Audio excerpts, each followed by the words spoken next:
Okay, I think we're live. I don't know how long we've got before Streamlabs decides to give up on me again. So let's just go. And if it crashes, well, I'll just go cry in a corner. That's fine. Um, welcome to the inaugural episode of The Fallen, um, a folk horror D&D show. Um, hopefully one that will last many a Sunday, as this pre-written adventure by Avantris is fantastic and immediately caught my eye when I first read it. I've been dying to get it going, and my players have also been dying. Um, so yes, let's get right into it. We start in a manor house. Then you're thinking to yourself, why did you buy this thing? Staring at an overpriced, oversized centerpiece mirror, standing off-angled, taking up your corridor. Just another reminder of what you're missing. As if you needed another. Unfortunately, its unwanted trip down memory lane is not the only issue this monstrosity is causing. Shuffling on by to get to the door, you decide to take one peek, just to make sure. You can't help yourself after all. Maybe this time looking will be different. And as you shuffle on past the mirror, it is different. You're trapped. You're stuck. You're being pulled? Quickly grabbing the sides of the mirror, your torso being pulled further in. It's the last thing you remember before waking up on a platform.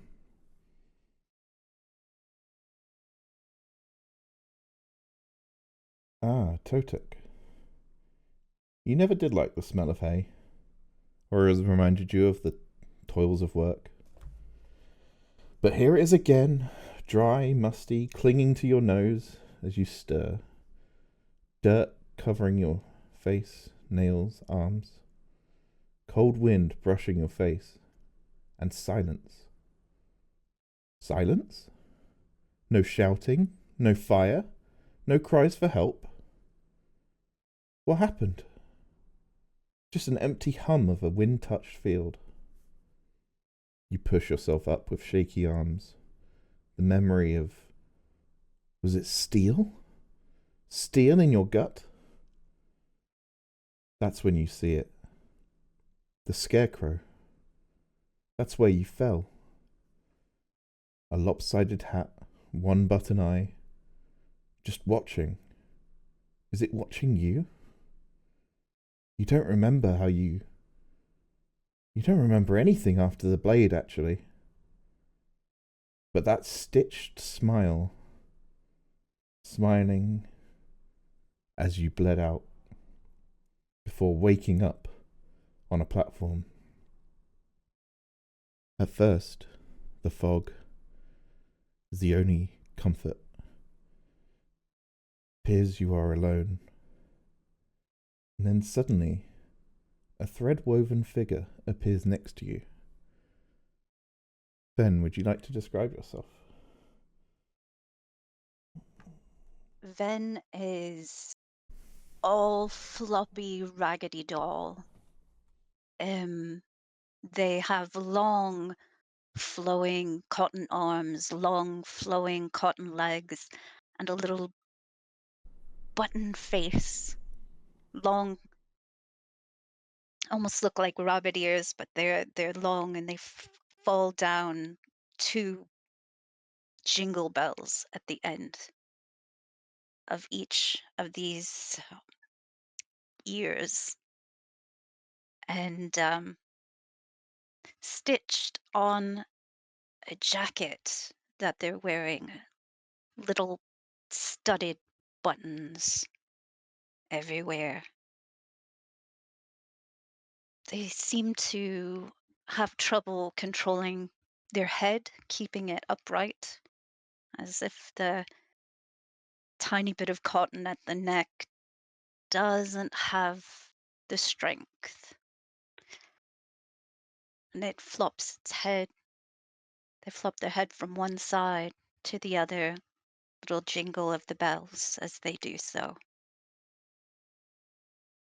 And They raise a finally, hand and wave. there's someone. You're not alone. Would you like to describe yourself, Totek? Tatek has, so he kind of like looks down at himself. He starts to see the leathers clothes that he was wearing before he had died.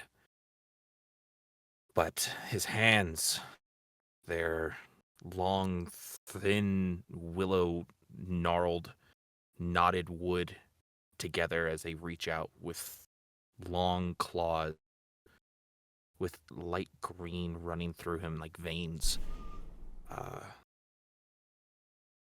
The clothes are torn and tattered in areas, so you can see bits and pieces of thorns and sticking out knotted branches coming out as it kind of like creaks with every movement that he's looking around. And as it moves up to his face, it's cracked wood with holes gnarled into it, with very light green irises darting around in anxiety, with very flimsy hat reminiscent of what he wore, and half of what the Scarecrow had. It seemed there was a lot of influence going through it. You hear nothing but whistles in the fog. Until a moment passes, and the whistles turn to... Is that a fiddle you hear playing in the distance? A light-hearted tune at a moment like this? Coming from where? And you both notice an eerie glow coming from one end of the platform. It appears to be the tune is coming from there as well. As you begin to see the light at the end of the tunnel, a dark steel train bathed in an eerie glow emerges from the gloom on the rails, made of mist. Its smokestack belches plumes of ghastly blue-green smoke that wail with the faces and voices of the damned. The locomotive rumbles, squeals, and creaks as it slows to a halt, and a passenger car looms directly before you. From on top of the passenger car hops down a strange, human-sized frogman, unlike any you've seen before, wearing an old bowler hat, playing the fiddle quietly. But the noise isn't coming from the fiddle itself, it's almost emanating around you. As he puts his fiddle down and greets you.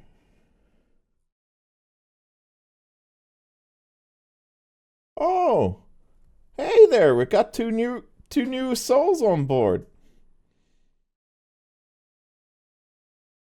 Souls? Oh, this is the part I inform you. You know you died, right?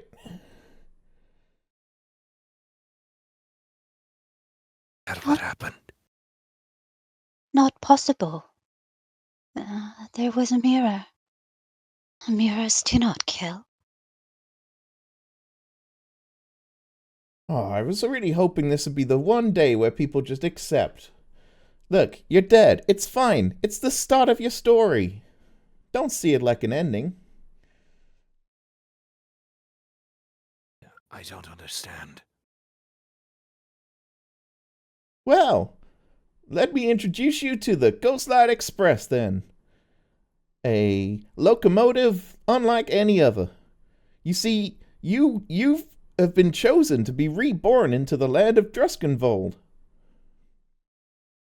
I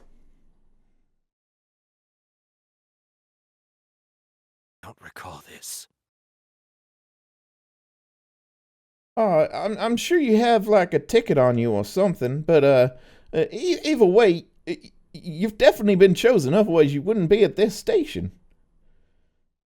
I'll look around for a ticket on me, like very like every movement just cracking, just and I like reach into any of my like pockets or anything. Is there anything on me?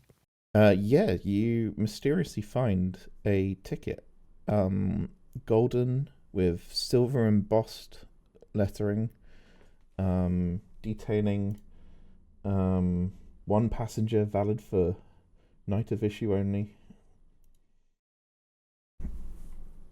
I'll reach out and I'll go, "Is this what you meant?" And I'll hand it over. Well, yes, of course. I hope you're comfortable in the um bodies you've been reborn into. Sorry, your old ones were a bit unreachable, but yeah, we'll get going now. Just hop on the passenger train, and I'll explain all later. I'll hunchedly walk towards using a, a thicket of branches to move with.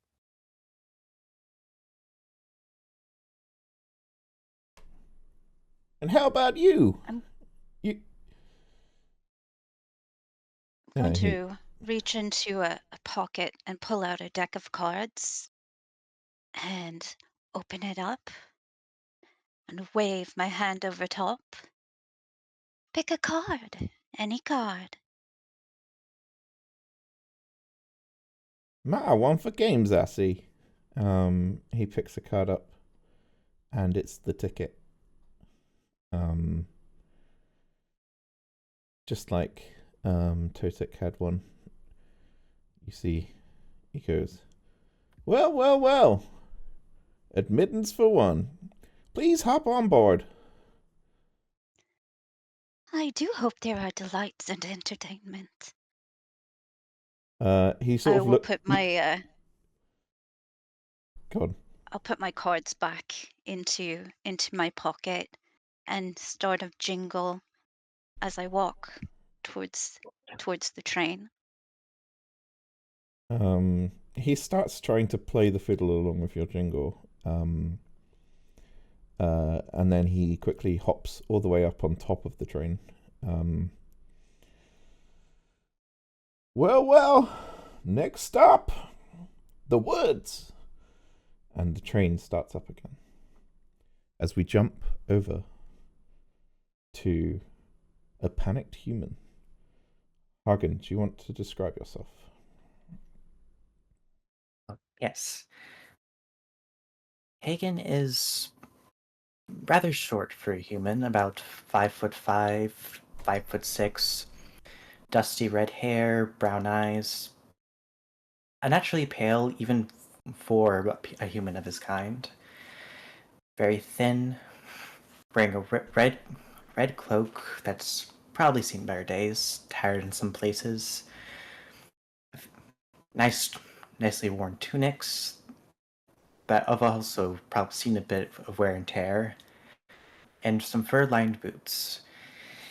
He has his hood over his head and is just huddled in on himself, trying not to bring too much attention to himself, but at the same time, trying not to seem too small.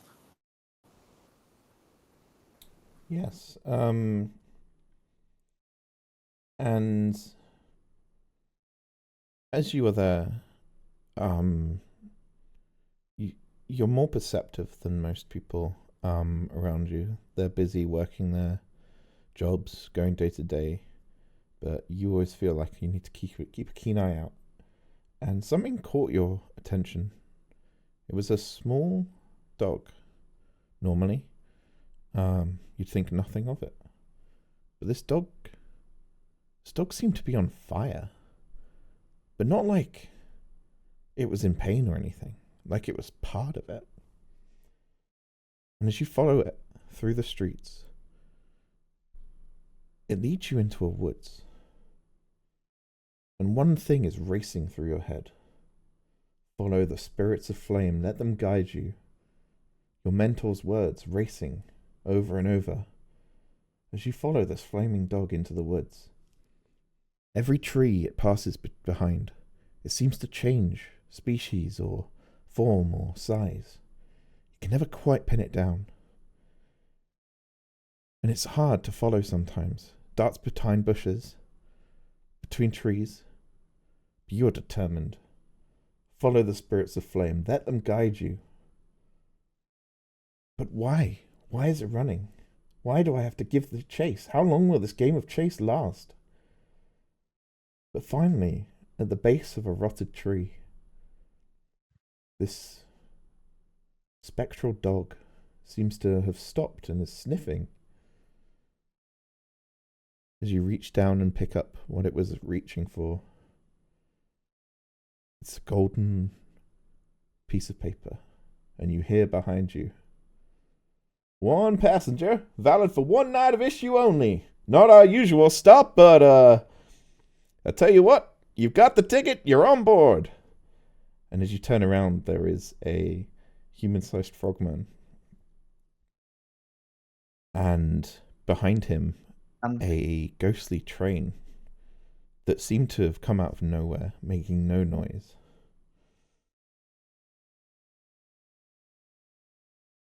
I gone mad? Is this some sort of dream? Absolutely not. I think, in fact, you might have just found your place. And the dog sort of jumps on board of the train, and the frogman says, "Well, best hurry now." He winks at you. "The train won't wait forever."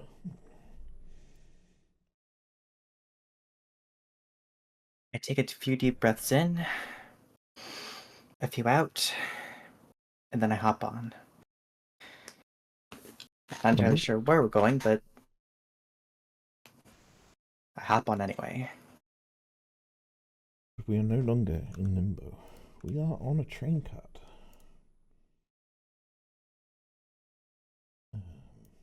Can you all see the board properly?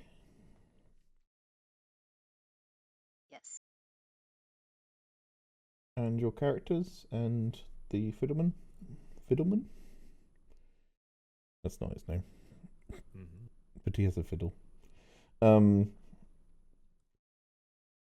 You find yourself in a rather large, quite luxurious train. On the inside, apart from the windows, you could barely tell it was a ghost train at all. Looking out of the windows is an interesting experience as you see the between worlds flitting on by, dark smoke, light fog, planets, emptiness. It all rushes on past. Inside the cabin, there lies an acceptable amount of passengers. It's not exactly a full train, but almost every third seat has someone sitting on it. These passengers are a varied mix. Some seem corporeal, like you three. Some seem very ethereal, almost melded into their seats. Some seem tangible, as if they're clinging on to something and they can't let it go. And one particular fellow seems shaded and shadowy in the seat. The fiddleman greets you all and says, "Well, now that we're all aboard, next stop, Druskenvold, I suppose." Please find yourselves a seat. And we'll find ourselves in Druskenwald in no time, I suppose.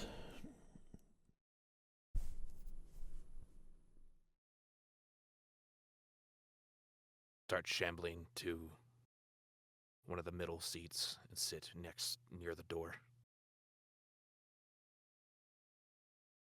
Sure. There is a door out the front of this cabin, but no door out the back. There is also a door out the side, which you entered into. I'll see the door and I'll ask him, are we able to move freely? Oh, by all means. Yeah, don't spend your whole time in the passenger cabin. There's plenty to see, eat, drink. Heck, I think this time we've even got a circus on board. When he said, is there like a parchment or a thirst or anything like that that I feel? I wouldn't say so. Mostly what you feel is confusion at your new body.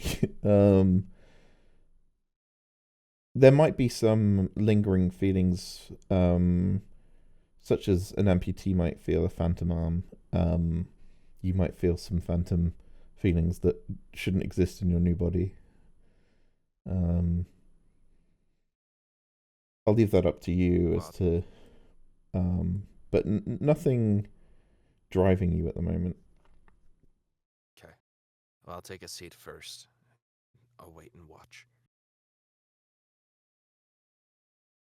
Then claps their hands silently as the cloth kind of flaps together, and at the sound, hearing that there is a circus possibly on board,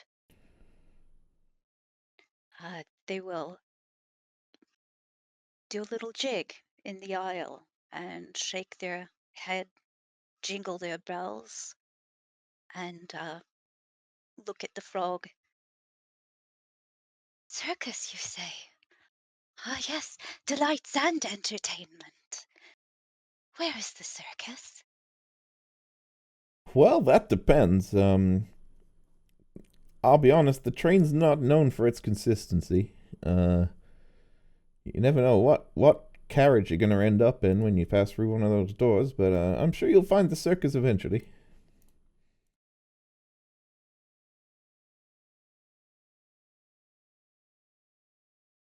I'll look at all the passengers. Uh, Who's up for delights and entertainment? um, you get very little response. I would say the shadowy figure gives you a grin. And one of the um spirits that is more melded into the seats seems like it's trying to talk to you or answer you or join you, but every time it tries to talk or move out of its seat, it gets sort of pulled back, and no words escape.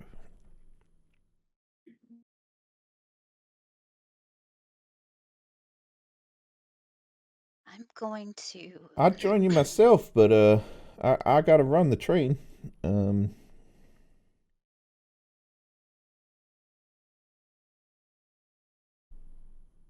any more questions about the train before I head out? I I have one. I raise my hand slightly. Fire away. So, is everyone on this train supposed to be dead, correct? Well, we've got a mixture actually. Sometimes we do get visitors who are not so past as you describe. Sometimes Philip invites people to Druskenwald for diplomacy reasons or to book their spot. They often visit and they're alive. But I would say a good majority of the passengers have passed on and been invited to Druskenwald in one form or another, or they're longed for the next stop. And he sort of, it's the first time he sort of hasn't been super smiley and loud with his voice. When he sort of suggests they're longed for the next stop. I'll kind of lean out, and the head kind of like crookedly like tweaks down. What do you mean next stop? Oh, nothing that concerns you. I mean, Druskenwald is the place you're headed, so you don't have to worry about that. It's just the Ghostlight Express does also ferry those to the other side. Thought this was the other side. Oh, it's nothing as simple as that, my friend. Druskenwald is a complex place where those who have reasons or tickets don't quite reach the other side, let's just say. But you're the lucky ones. Druskenwald's a lovely place, and Phillips, Lord of Druskenwald, he runs a tight ship. He runs a lovely place with entertainment and all sorts of wiles to be had. It's a life beyond life, you know?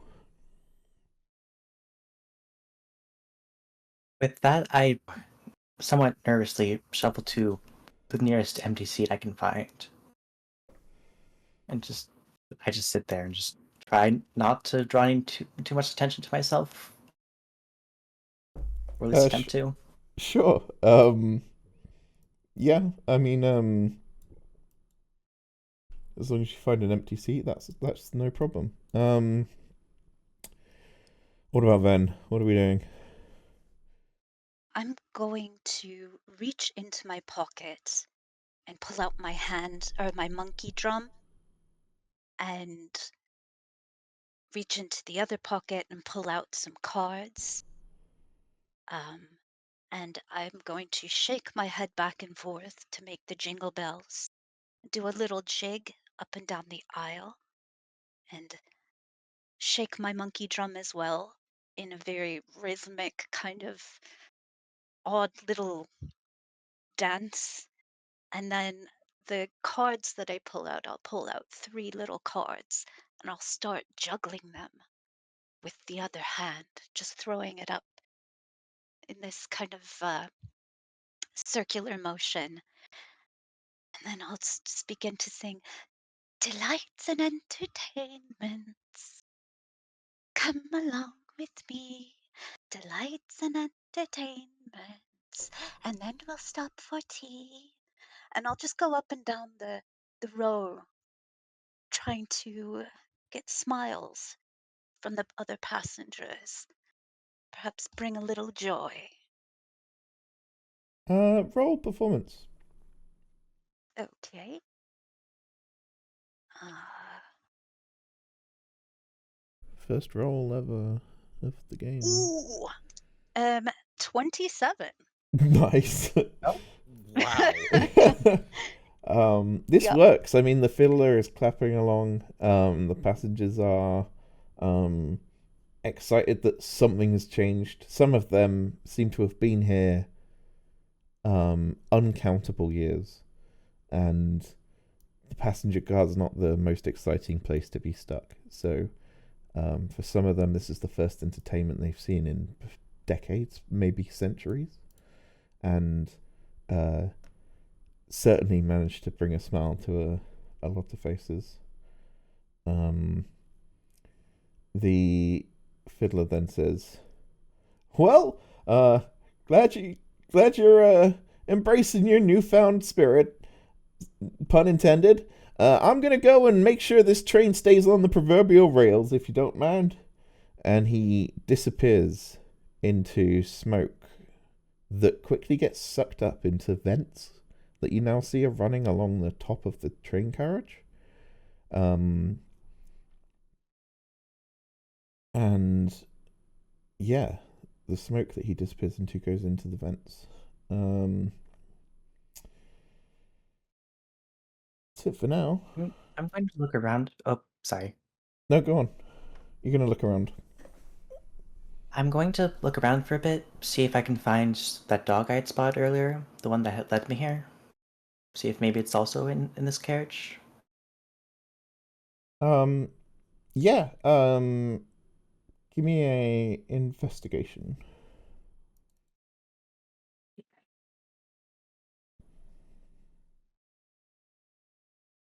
Right. That will be a 6. Oh, sorry. No, 5. All you can determine is they're not in this carriage. Um, as far as you can tell, this is where they got on, but with that roll, you can't really tell where they would have gone. Um, and you're not even sure that they were real now that you think back to it. Um, but you're still longing to see them again.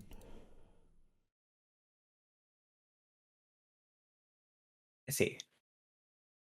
I'll just Lean out. Sorry, go on. I was gonna I'll lean just out to the side while I spend look my time. at this person. Sorry. Go ahead. I'll just spend my time looking out the window at this passing scenery. Yeah, it's certainly bizarre.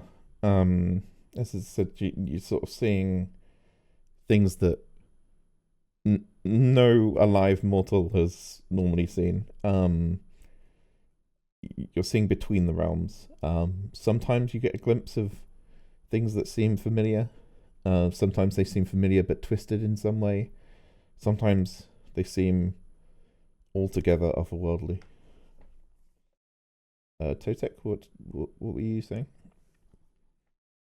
I was going to stand up, and as they were kind of like looking, as this human was kind of looking around, and then they stopped looking and looked towards the outside window. I'm going to, as I'm slowly starting to get a feel for my body, silently walk up to while they're looking behind. They see the reflection of the green eyes, and I'll say as the mouth of the wooden mouth opens to emulate the lips, "You don't seem to be like me." Oh, I suppose I'm not. I just look at him up and down, just taking in the one for me. I suppose I'm not like most people on this train. I'm not fully understanding what this is. But you look like you were looking for something. Like you had a purpose. Maybe I did once upon a time. I've never really known what purpose I could have. I'm I'm not quite dead, I don't think. But then again, at the same time, I've never quite felt alive either. I think that's why I'm here. Just to look, just to look for that. A purpose, perhaps. I can. I don't know how to explain it better than that. To feel something drawing me. And I'll kind of like a gesture to the seat across from him to kind of ask, see Oh, if I can uh, sit. oh, by all means, of course. And I'll kind of like shamble in Yeah. and just like it Try looks and give him as much room unnatural. as I can. Well, I mean, it looks unnatural, but I kind of just slide in and just sit right there on the across the table, and I start kind of like my hand kind of just starts kind of like as I'm looking at it, I'm just like this form is unusual, but feels very comfortable. It feels natural to some extent, but something. I feel something calling me. Something that I need to do. To. to handle. I'm not sure what that is. I think. Things we're both alike in that regard. I Looking for hope something. so. I'm Are you stopping at Hagen, the by next the stop? way. Oh. Ah. To. T- Totek. Totek. You may call me. Hmm. And I'll kind of like You reach were out asking with the about the next brony stop? handles. I will gently take his hand and shake it. It feels thorny, but it's like kind of like if you like grab it just right, it's just if it's like reaching in and grabbing like a vine of rose. It's just if you put your hands in there just right, you can feel the thorns, but they're not like immediately poking you. Um, yes, I. Are you stopping with us at Dreskenval? I feel like I might be. I mean, he was referring to all of us going to there, so I assume that's where I'm supposed to be too.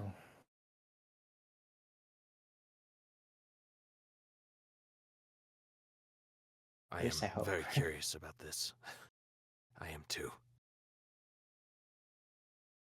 Seeing Do these you? two talking, Ven is going to do a front roll, like a little somersault, and pop up between them, shaking the monkey drum, and then smile at both. Oh goodness. Secrets don't Hello. make friends, but friends make secrets. Shall we be friends? Uh, I suppose we shall. Sure. Ven, Hel- at your service. Hello, little friend. I kind of Hello, like big look. friend. He Hello chuckles. to other friends. Seems we all have the same destination. Yes. And almost in response to that, over the tannoy, a crackly but familiar voice of the frogman announces, "Folks of all persuasions, we have now entered Truskenvold. Friendly reminder, please do not open any windows or doors until the train has come to a complete stop."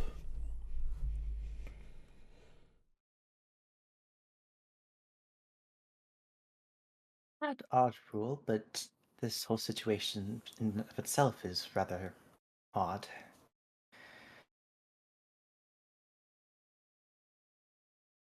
Not sure what awaits us out on this other side. I hope it's a new start. One thing is for I sure, hope joy is always meant to be spread and shared. We can do this as friends.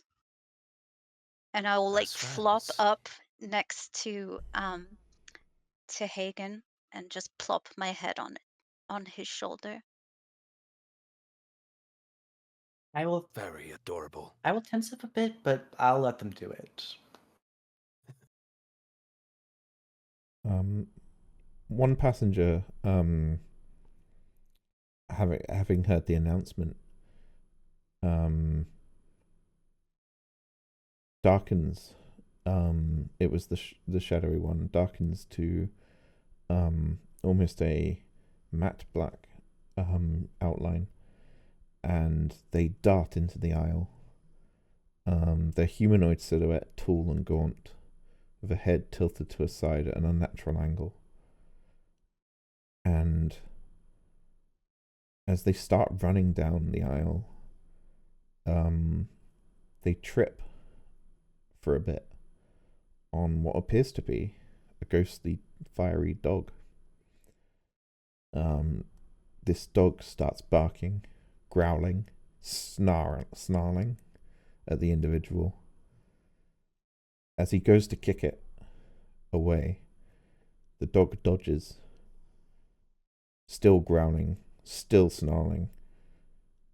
This dog is trying to tell you something, but before any of you can react, crooked tendrils shoot out of this figure, and like gnarled tree branches, they shatter the windows of the car. The mist from outside spills in around you. One of the passenger spirits lets out a pained wail and is almost instantaneously corrupted into a malevolent form of a huge maw of blocky teeth, a single eye, and on its head anyway, many eyes around its arms and hands. Its form completely corrupted by this mist, as the other passengers try and pull themselves away and run from this mist as it fills the cart. A shrill train whistle reverberates around you, and the window repairs itself almost instantly. But it's too late. The fog is inside. The corruption has begun. And you hear one muffled and crackling voice over a tannoy. Could you take care of that? This hasn't happened before, and I'm a fiddler, not a fighter. And so in the aisle now is a corrupted figure that is now looking at you. And two corrupted passengers.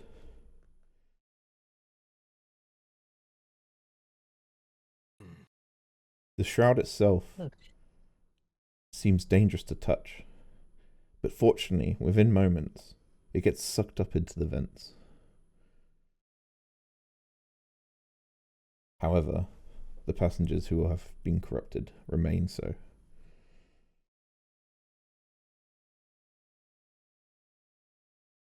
Please roll initiative. Oh, shit. All right. First roll for me. Hey. Ooh, nice. Oh, nice. 14. 17. Composite 20. Ooh, has anyone got an easy way to keep track of turn order? Because I would very much appreciate one of you doing that, if that's possible. I can put it in the chat if we like. Yeah. So well, I don't have Discord chat open. It's just basically someone to say whose turn is next, whose turn is next. That's all I need really. I just don't have any space on my screens to record that and have it. Hagen, you had 14. Hagen, you had 14, right? Yes, 14. And Ven, you had 17. Yep. Okay. The only ones I don't know is the initiative for the monsters. I will tell you those. They're not a secret. Let me just roll it and get the stat blocks up.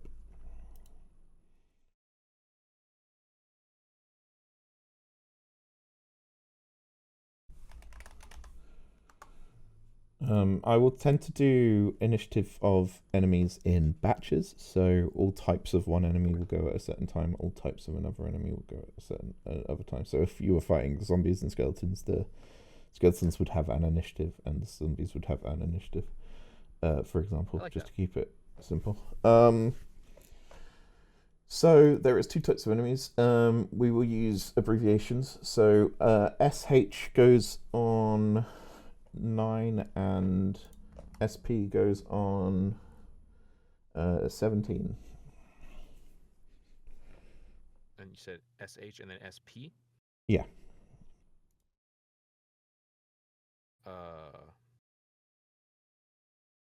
Then what's your dexterity, I suppose?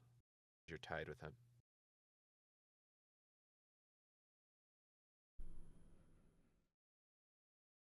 I guess it Uh, really depends on catch, huh? oh, my dexterity is +2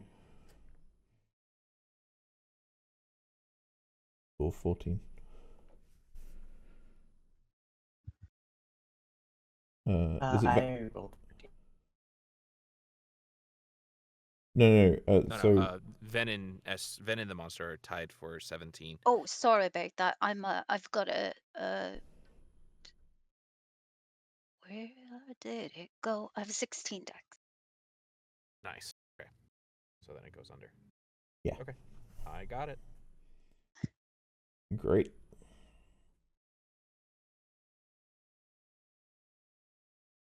Who's first, All right. Mister Turn Order person? That would be me with the composite 20. So Nice. Totek sees this entity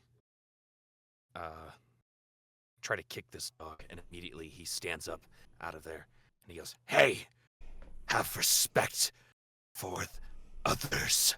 And as he says that, he's going to do Toll the Dead towards them.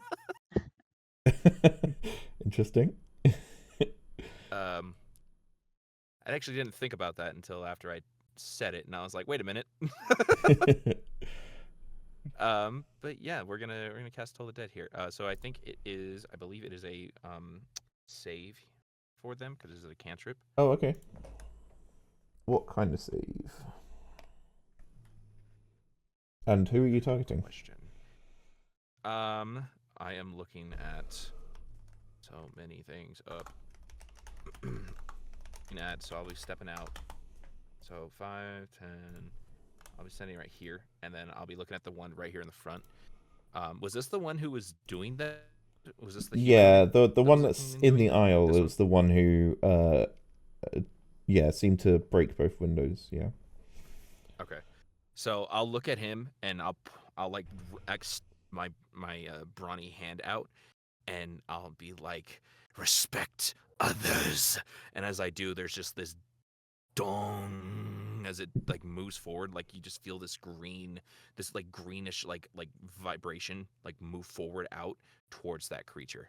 They need to make a wisdom save throw of 14.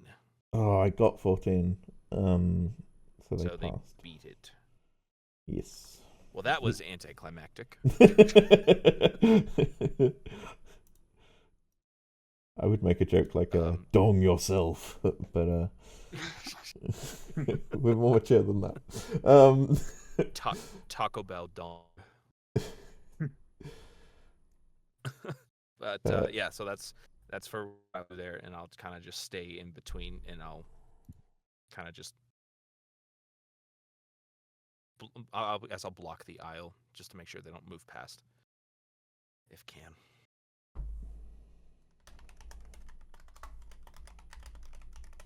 That is me. I need a And then that'll token go to for the dog, don't I? I just realised. I will see what I can do. And then Ven's up next. Oh, yay.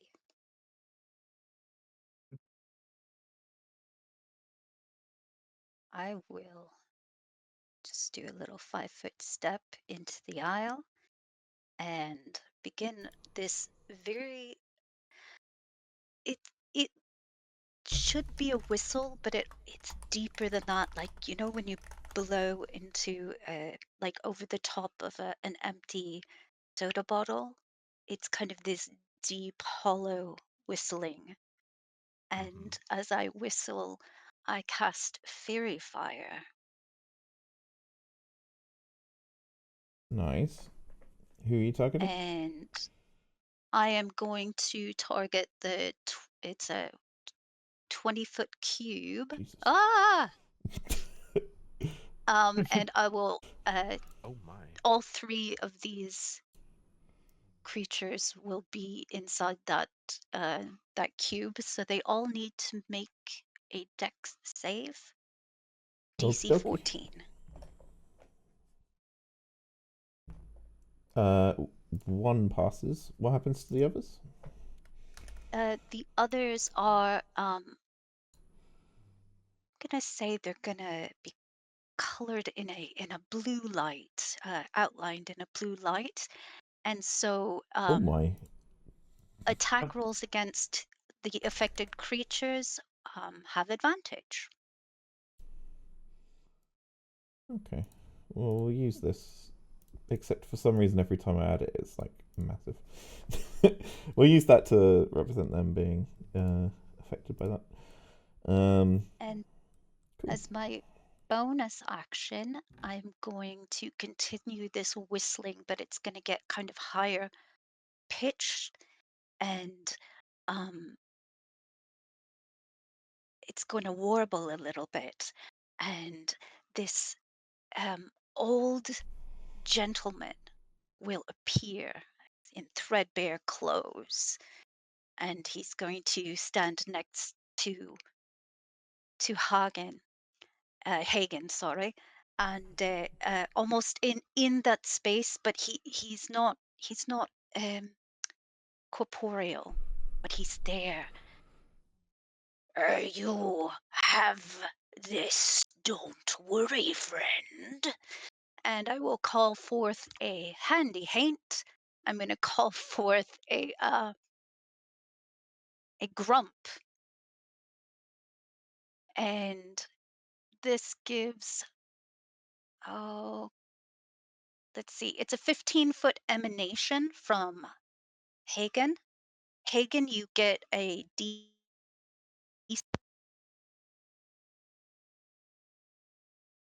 Oh, you cut And up.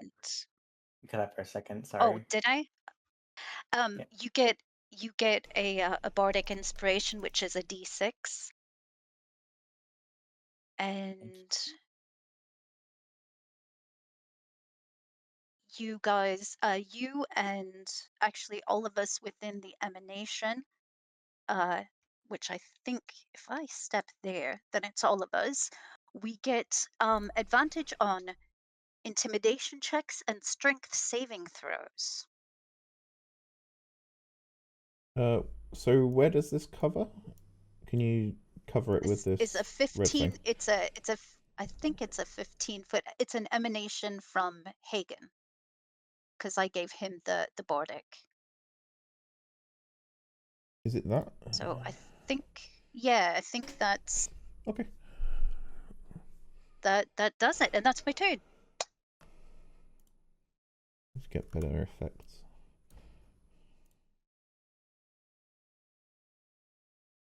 Cool. Great. Who's next?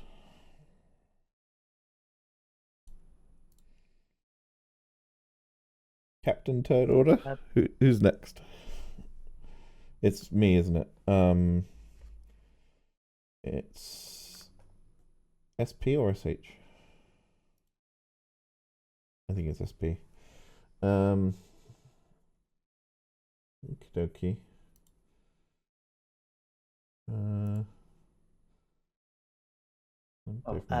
He says BRB Monster SP is next, then me, then Monster SH.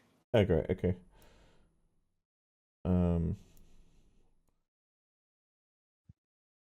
They are going to. They can move through enemies, so they're going to move there. One's going to take a swing at Hagen. What they actually do is start to drain your life. As green energy starts flowing and almost pulling skin-colored strands from you, attaching it to them. Does a 16 hit you? That it does. Okay. You need to do a DC 10 Constitution saving throw. Right. 12. Nice. And you take 11 necrotic damage.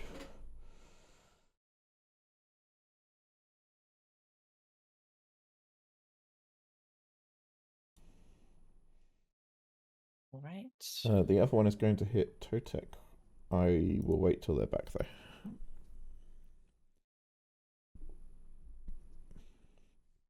Intense music. Intense music getting hyped. Okay.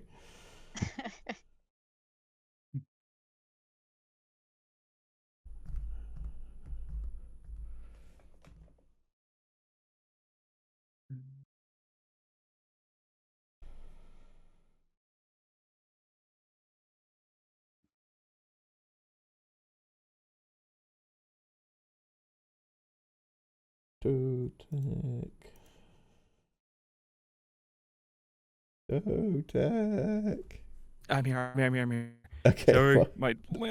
my landlord decided now would be the time to show up and do something. I was like, okay, sorry, I It apologize. happens. It happens. It's okay.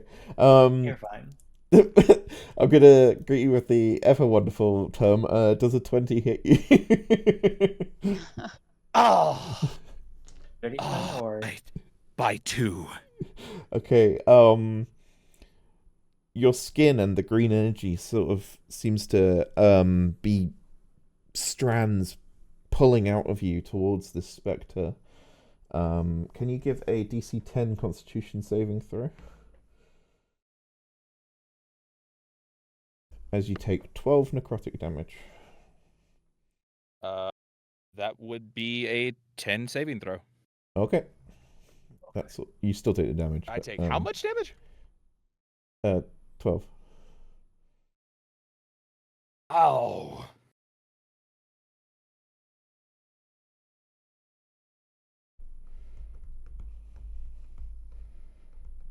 Okay.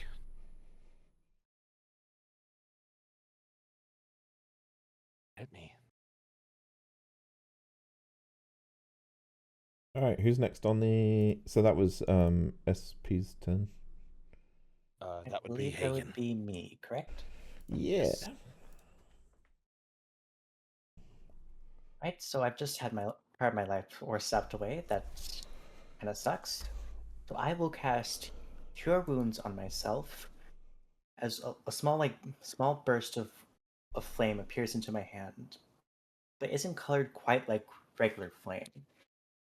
This flame is bright crimson red. So I take it and basically shove it into myself as I heal.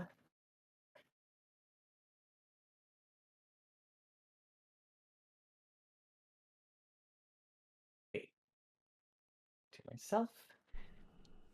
And with my bonus action, I will motion to the flaming dog that is nearby, point to the guy in front of me, and just go, sick him, boy. Sure. And so, so the dog will attack with a flame seed. Hang on. Is it attacking the one that's in melee of you? Because it needs to move to there to do that. I'm sorry, say again. Is it attacking the one that's in melee with you?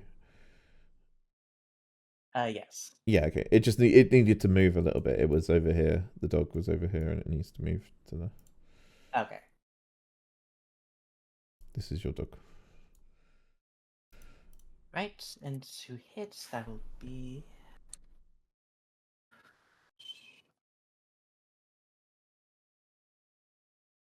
Does a 14 hit?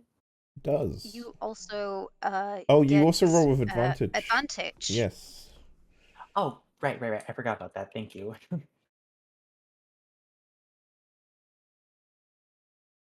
Oh, I'm assuming a 24 hits it. Yeah.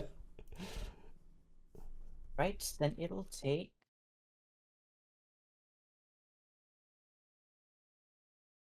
4 fire damage.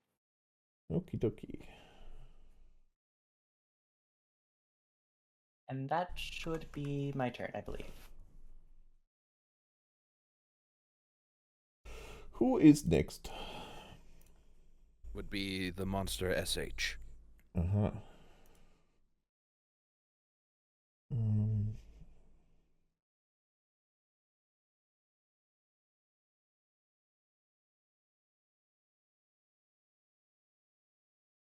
Yeah, he is going to.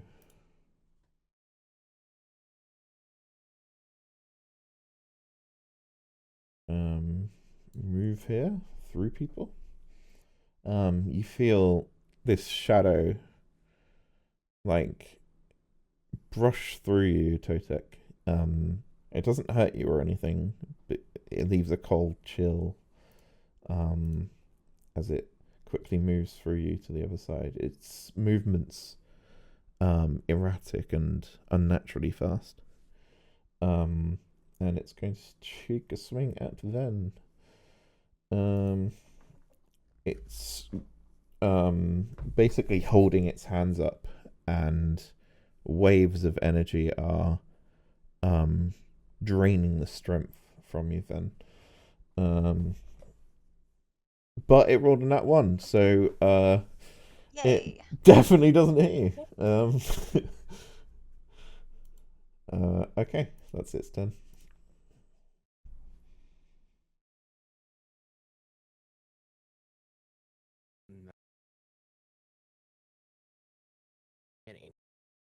That would be me then at the beginning. Let's see, what can I do?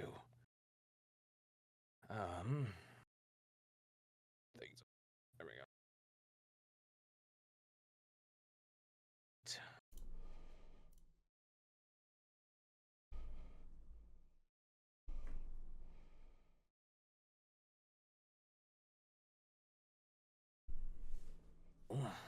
Suppose. I don't like being so close to everybody. I guess I'm just gonna.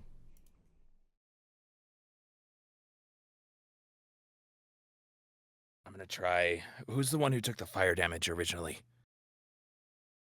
The one That'd be to my right. This one. Geo right there.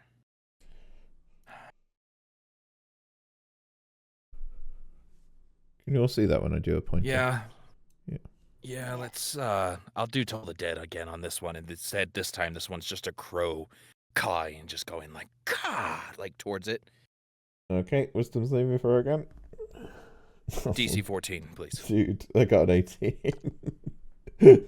Oh. Sorry. I'm not good at my job. The spell is not ringing. It's either that. Oh wait, or you get an I, oh no, you don't get an advantage because it's Oh. attack. I don't rolls, get you advantage on a saving throw Yeah, or on no. on a thing like that. Healing Yeah. Word, I believe is bonus action, correct? Oh, someone has just redeemed give players a reroll. So, Oh. Oh. Well, thank you, um, Chatter. you are. It's my mod flop. You are welcome at any point. One person can use this reroll. Don't hold on Unfortunately, onto it for too long. You can't. probably use it in this fight. Yeah. Yeah, unfortunately you can't. I can't use it for this one because it wasn't a reroll for me, but it was a reroll for the monster, unfortunately. But thank you. I'll tell you what. Oh. You can force me to reroll. That's fine. It's okay. It's okay. I can deal with it. I'm fine. Okay. I'm okay with it. Yeah. I'm going to do. I would say I'm gonna do don't bonus hold on to action these healing word. rerolls because we're not good at Okay. keeping track of how many you have. So try and use them soon. No, that's fine. All right. I will. That's probably what's going to be damage or something. Or, I will then use healing word, I believe, as a bonus action. Yeah. Make sure it is. What is the aura doing again, Ven? The sad sack there's a trigger in where I can use a reaction to heighten the damage that's being done. Okay. It's just the damage has to be done. I'm sure it will at some point. About that. Thank you. So I'm gonna. Hagen, you've gotten hit, correct? Oh, I've been healed. You've been healed. Okay. Then I will cast healing word on myself. Then, Ven, have you been hit? No, I'm doing okay at the minute. Okay, I'm gonna cast healing word on myself then. I just do that at first level. So that is 1d4. That's not a lot, but that's fine. Lovely. That's gonna be 1 plus 4. 1 plus 4, I believe. Wait, plus my spellcasting modifier? That would be 6, so that's 7? That doesn't sound right. Yeah. If you've got a very high spellcasting modifier, I do. then yeah. It's a plus 6 for my wisdom, because I have 18 wisdom.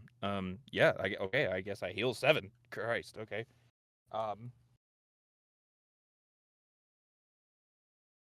Okay. That would be my turn. That's to Ven. Good lord. Okay. I'm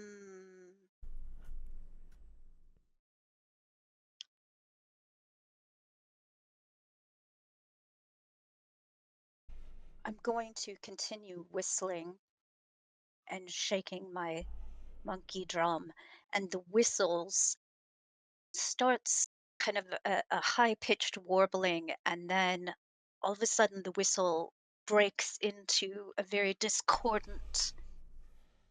It's like three people whistling all at once, very discordant, very jarring, and I cast Dissonant Whispers on the fella just in front of me. Nice.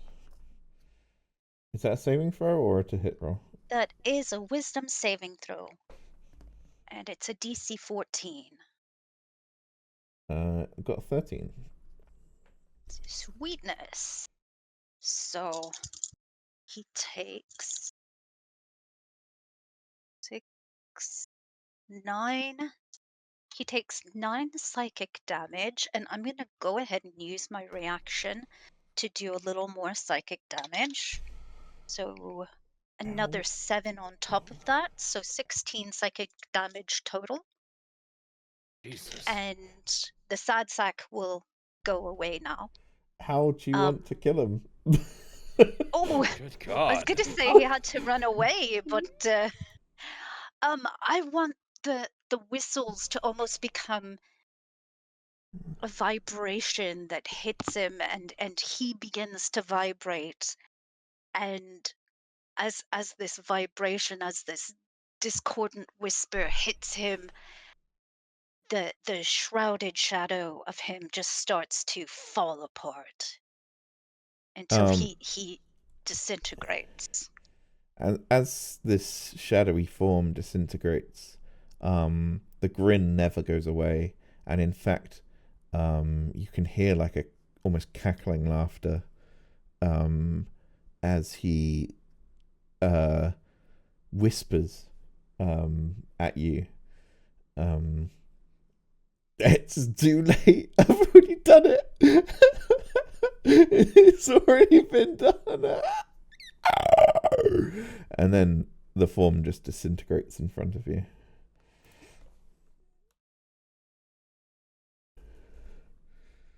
Oh, Oh, I will kick at his whatever is left with my toe, So and then I whatever will dust do pile is now on the ground. little dust pile, and then I'm going to do a little backflip and just back up a little bit. And I'll whistle yet again, and this time I will whistle a very merry little tune, and I'm going to give a bardic inspiration to Totak, and a little golden hued child spirit starts to dance kind of between his legs and all around. And Kind of like just look down. this is the scamp who I've called forth. merriment and joy, and he just dances around. And this again does a 15-foot emanation. And that would be my turn. Right. Then Monster SP is up after. I think they had no loyalty to the shadow. In fact, they probably didn't like it very much. But so they're not going to go after Vin because of that. The bottom one is going to turn up and target you, Totek. With a 14. Does not. Damn. And the other one that is still fairy fired is going to try and hit. I'm going to get this wrong every time. Hagen or Hagen? Hagen. Hagen, okay. With a 17. That would hit. Can you roll a strength saving throw, please? Unless you want to force me to reroll. Roll strength saving set throw? Yeah, strength saving throw of trying to get 10. No, wait, that's the wrong one. It's a constitution saving throw, sorry, of DC 10. Right. My modifier is shit on both of those, so let's hope. That's a natural 1. Okay. You take. I'm Go on. going to use my reaction to utilize the scamp, and you can re-roll your d20. I will do that. It's a Balls. 6. Okay. I Wait, tried. can I use my bark inspiration on saving throws? I forget. You certainly can, yes. Then I will use that to add Yes! 5 to it, so it's now a roll of 11. Okay, well that's very good. You are life drained for 14 points of necrotic damage, but fortunately you pass the save because otherwise your maximum health gets reduced by that amount. But instead you just take 14 damage. That's nice. As the strands of flesh sort of peeling off you and being absorbed by this spectre. That's their go done. Right. Then it goes to Hagen. I will. Let me see. I shall cast Produce Flame and target the one right at the bottom with it. And that's roll real quick.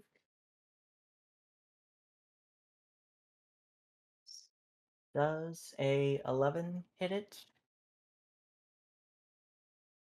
It does not just.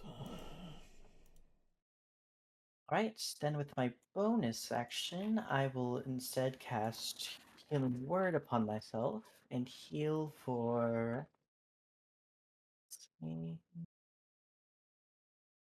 HP. Oh wait, you is this the one next to you is fairy fired, so you get advantage on attack rolls. Oh, I keep forgetting that one. Goodness me. As its outline is That's highlighted. 24. Nice. So because of this spectre's form is almost inviting you to hit it, you managed to lock on a blow. How much damage are you doing? Yeah, that will be how much damage? 3 fire damage. Okie dokie. What is this with? Oh, produce flame. Yeah, okay, yeah, that's fine. The already slightly burnt, mutated form of a Spectre is now slightly more burnt. Are you doing anything with your dog? I think that'll be my turn. I already used up my bonus action to cast Healing Word on myself. Oh yeah, so okay. I forget you have to bonus action to use the dog. Yeah. Does that mean the dog just takes a dodge basically if you don't command it? Yes, it does. Okay, that's fine. Who is next? That would be Monster SH. There is no monster SH. Not anymore. Perfect. Well, then that would go back to top of the initiative order, which goes back to me. Nice. Okay. Who still has the fairy fire on them? Is that gone still, or is that The guy just to the north of you. Yeah, just north? that stays on as long as Ven remains concentrating. Okay. Okay. Well then I will. I'll look at you, Hagen. I'll go. I'll handle the one behind, and I'll turn around and I'll swing my bramble staff with these like crooked. It's at the top. I'll swing around and I'll just backhand him. Nice. That will be.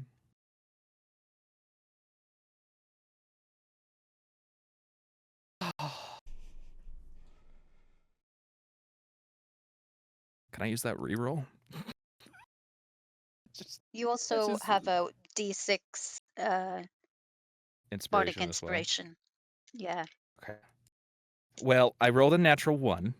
Oh no. So yeah, I need to do something because 3 turns in a row. I would suggest don't feel using right. the viewer reroll. That sounds good. Yeah. Yeah. Thank you, Flop. Don't know if that's any better. We'll see. So we'll use so that's a plus 2, so 10, and then you said a D6 inspiration as well. Yes. 14 to hit. 14 hits. Nice. Got there eventually. Thank God. Oh my God. All right. D6 bludgeoning. Needed every helping hand. That is imaginable, but we got the... God bless the gods. I rolled 6 on the damage for bludgeoning. Nice. Does that count as well. magical bludgeoning or normal bludgeoning? Does not count as magical bludgeoning. No. So I just rolled a flat 6, which would get half down to 3 if he's resistant. Oh, but But- you had your strength and stuff, right? Yes. My strength is plus 0. Oh, okay. Yeah. Oh, no. Remember we were Oh, having yeah, a conversation where I was like, do yeah. I need to be strength or do I need to be dex? And someone said, I'll be strength. I remember. That person is no longer. Yeah. Now I'm in the thick of it. So that's but it does have topple. So let me see, Ah. Yes. because I am proficient with this. The new 2024 weapon mastery system. Yes. So they need a strength saving throw against equal 8 to my proficiency, which is 2, so that's 10 plus the companion strength modifier, which is 0. So they need a 10. You DC, got a 13. or else they get knocked prone. Oh wait, was it strength saving throw? Sorry, you cut out. What saving throw is it? Strength saving throw, 10. Oh, okay. Well, my 13 gets -5, so it got an 8. He's knocked prone! Very, That's very, possible. very frail body, apparently. I'm okay with that. But that is my turn. Is it the bottom And then one that that would you go to- proned? Sorry. Yes. Yeah. This one down Okay. here on the bottom. So Yep. we have these. Fantastic little... Yay! I did something. Thank you, chat. Thank you, Ven. I did something. Thank you, banishes everyone except my dice. I will be having a chat with them later.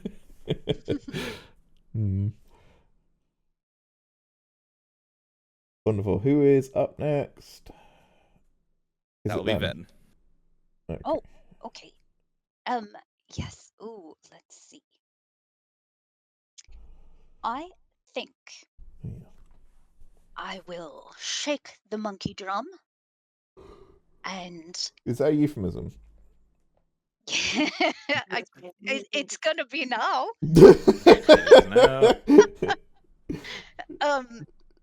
But I will shake my monkey drum and look at the one that is now prone. Yep. And oh, watch your step. It's a long way down. And I will cast Vicious Mockery. I'm so bad at Vicious Mockery, but I will cast it anyway. He needs a Wisdom saving throw. Enjoy the trip. I got a 3. Okay, that definitely fails. So you take 4 psychic damage, and you have disadvantage on your next attack roll. Okie dokie. And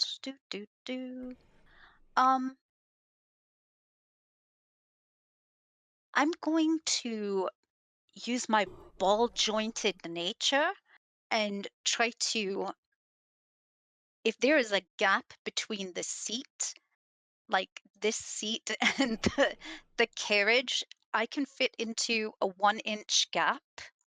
So I would like to Interesting. just slowly like get as much cover as possible, maybe with just my little eyeballs peeking this out. is actually a private booth, Is as it? is this. Yeah, Oh. either end of the carriage has a private booth on either Okay. side. So you are Then welcome to try the doors, but they are currently closed. I'm just gonna like Or you could ooze just slip in. through the doors, because apparently Yeah, you I'm can just do gonna that. slip through the doors, and then my head is going to, like, my little eyes and face, part of my face will just pop out. Oh, So that I God. can still see what's going on, but I've got full cover. That's horrifying. You're welcome. And that's my turn.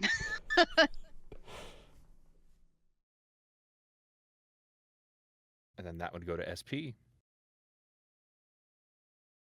Okie dokie. Taking a roll at Hagen. I got a nat 1 on the hit, so that's not going to happen. This one's going to stand up and have disadvantage on its attack to try and hit Totek. Which, thankfully, because of the disadvantage, is a 7, so it also misses. Yay!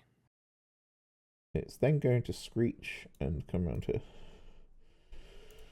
I don't think the dog gets an opportunity attack, does it?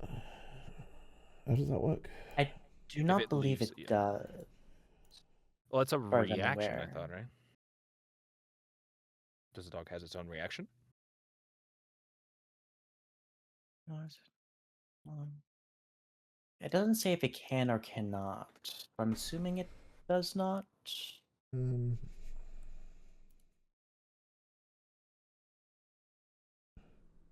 It says in combat, it takes your turn immediately after yours. Only action it takes on its turn is It can use its dog's reaction on its own, it says. Yeah. It can move and use its reaction on its own, is what I'm reading. Oh, wait. Oh. But the only action it takes if you don't command it is dodge. But yeah, it can use a reaction, so it could actually get a attack of opportunity here, I think. Alright, so let me roll real quick for it. Oh, damn. That's a natural 20. Oh! So we are, for those doggy. in the audience Go and for the players, as a reminder, we are using better criticals. So the way that works is You still roll the damage dice as normal. You still add your modifiers as normal, but then you also add the maximum that the dice could have rolled.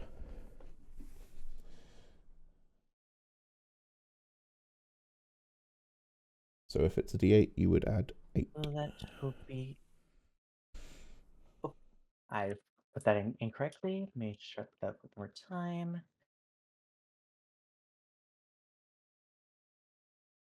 12 fire damage. Boom.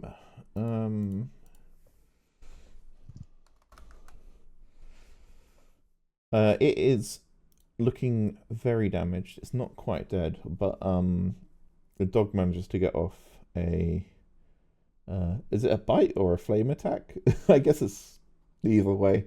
As this Either creature, works, I suppose. as this creature turns its back to the dog, thinking nothing of it, the dog takes its opportunity and manages to get a lot of fire down on this spectre. Okay, that's the spectre's turn done, I think. All right. I will take out my scimitar and I will attack the one that's, or attempt to attack the one that's still fairy fired. Yep. And I roll a. Yeah, I'm assuming a 7 does not hit. Did you roll with advantage because of fairy fire? Oh, I keep forgetting about advantage. I literally just said fairy fire. Oh, 16. Nice. Yeah, that will hit. And so I deal 2 slashing damage. Oh. That gets half to Tragic. 1 because of the incorporeal form, unfortunately. Okay. But with my bonus action, I will command my wildfire spirit, the dog, Yeah. to use a flame seed range attack on the one that he just used an opportunity attack on. Ah, And that roll is a 17. that will hit. Right, and so it will deal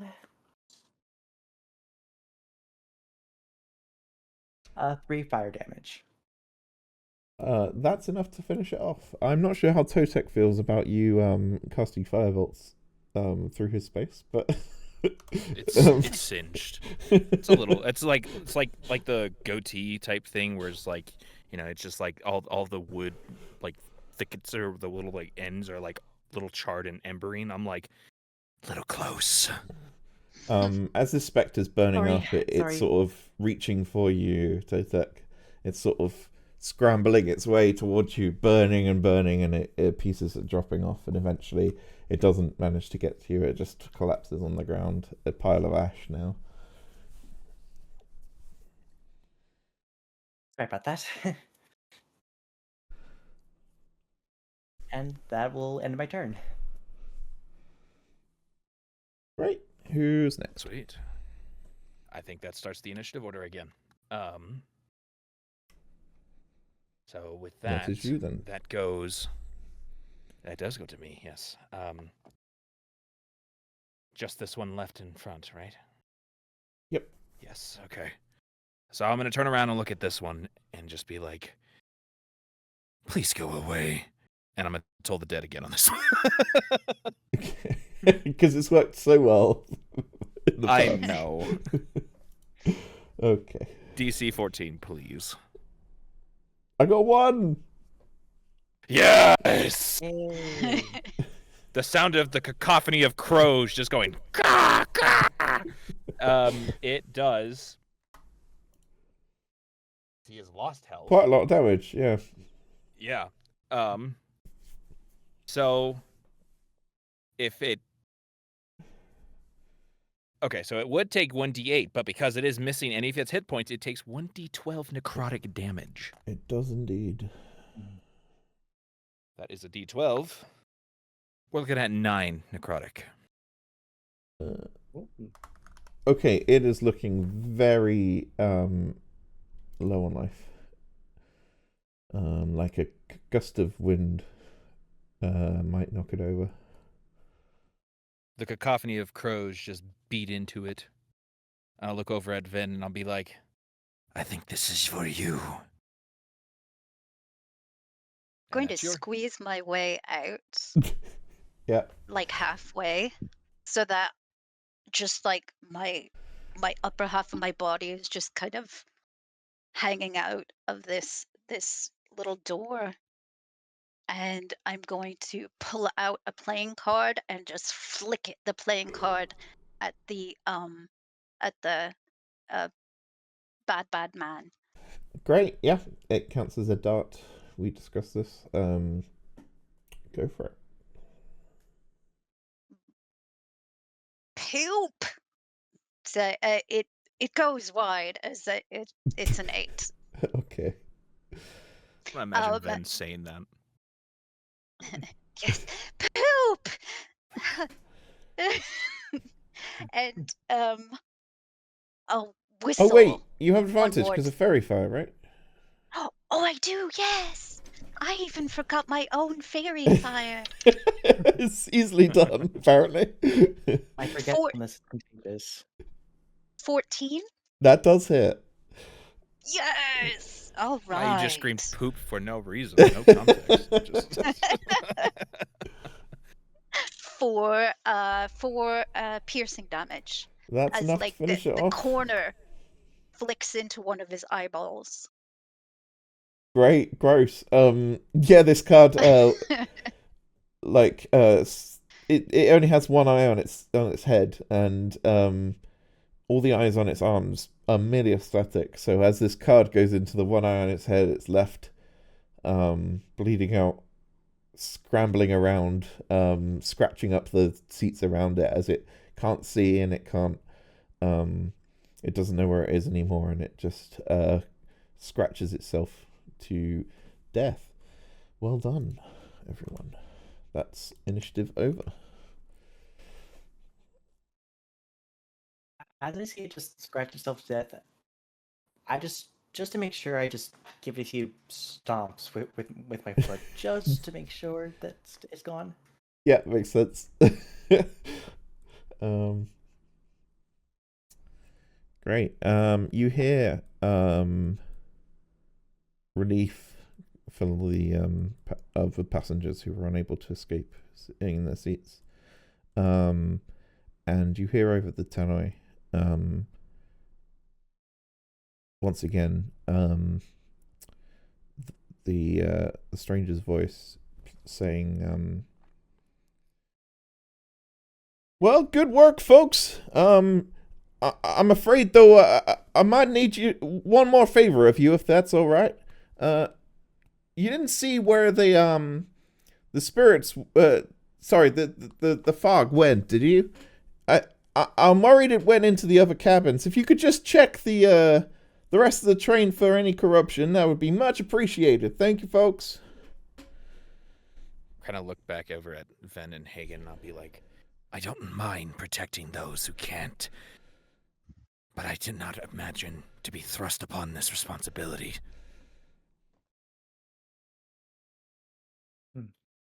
I'm gonna burst myself out of this private cabin back into the aisle, and then stand up and do a little bit of jazz hands. Don't be sad. We can work together. We seem to be making a great team. Yes, yes. Flame, Bramble, and Cotton. And I'll shake my little jingle bells. Can you give a performance check? Of course. Dun, dun, dun. Performance.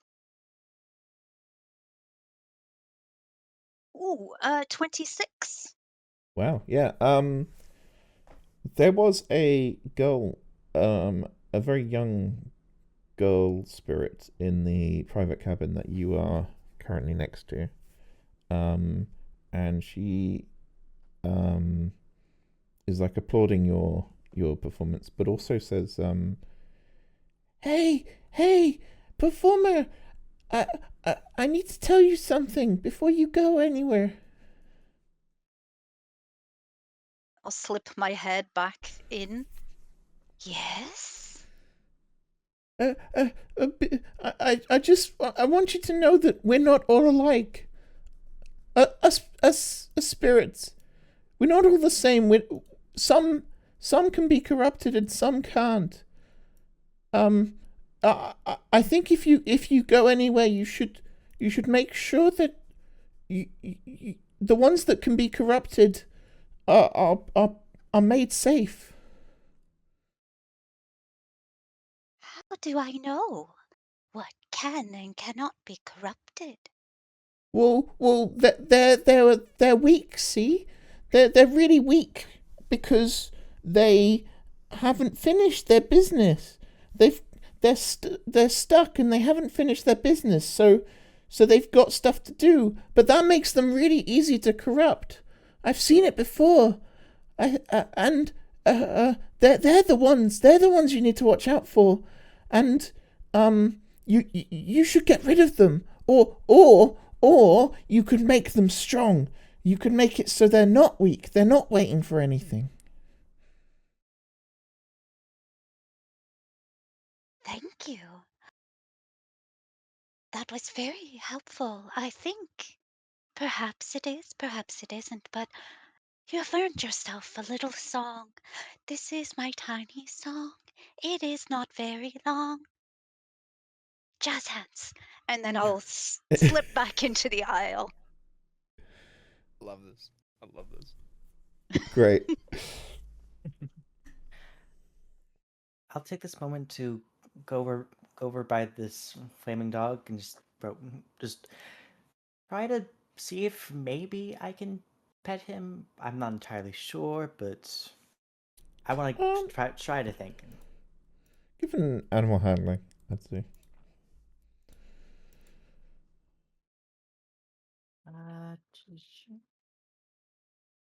See my memo.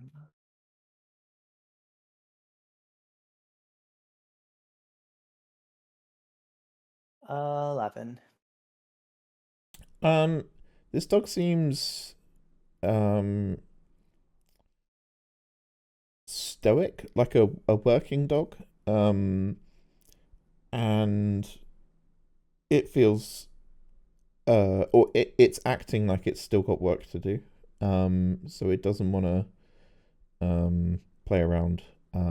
So if you go to give it affection, it will sort of back off and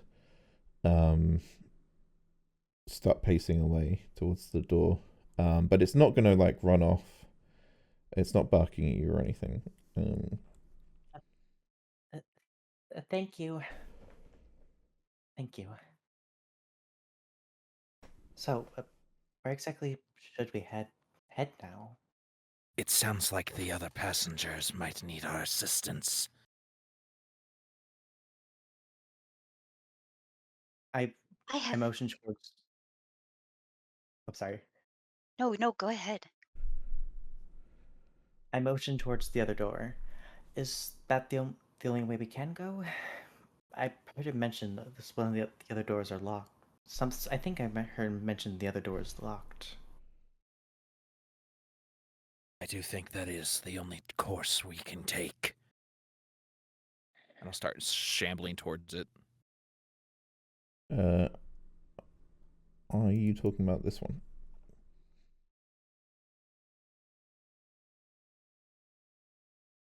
I'll kind of give the dog a wide berth. Yeah. Be like, Yeah, makes sense. I'll do that weird like creepy thing where like I'll like reach over because like I'm hunched down. Like I'm probably hunched. I'm probably sitting at about like 5'10", and so like I'll extend up and it goes to like 6'4", 6'5", and then I'll like reach up and over. Like it feels natural. But I'll just reach up and over the dog and then just like crawl, twist over, and then just like hands and legs follow over in suit. Just like you just hear like the branches like. I kind of imagine you moving a bit like Jack Skellington. Yeah, that's where my mind went actually. Yeah, sort of lanky but quite controlled. Yeah. Yeah. Great. And then he kind of goes back to his hunched demeanor and then starts walking forward. He just As watches this, and looks over at the dog that he literally just stepped over. Oh, well, this is going to be an interesting journey, I suppose. And then I'll follow him. as you reach the vestibule, is that how you pronounce that? Door, vestibule door. Vestibule, I think. Yeah. There is a window in it, but behind the window is not another cart. It's a swirling green mist. Different to the one you see outside, different to the one that came in. The time you might have seen this before is when you first entered the Ghostlight Express. The door into it had this sort of almost portal quality, walking through this swirling mist. It seems that each train car is not connected in a physical realm sense, but more through a unquantifiable connection through space. And I'll stand there and look at it and go, if you hear screaming, don't follow. And I'll just step right through. Sure. Okay. The others don't hear screaming. I'll extend my branchy, it looks like a part of like my hand at the top of a staff. I'll reach that out and I'll have it like come like beckon forward and be like, it's okay. Come. I'll fall behind him. Oh, but are you coming, Ben? Of course. Friends, we are friends. I'm gonna do a little jig down the aisle and then do like a little flip flop through the door. Great. And as Totec, I am quite small, I'll probably just flip flop right through Totec's legs. Totec, as you led the way, please do me the favor of rolling a d6 to find which cart you find yourselves in. Fun. That's a 3.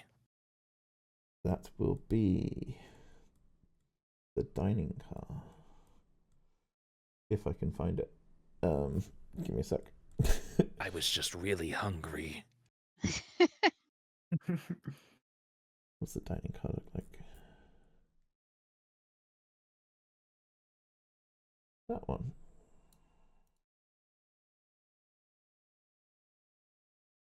I have to do it this way because the stream camera can't move, so I have to move the world instead.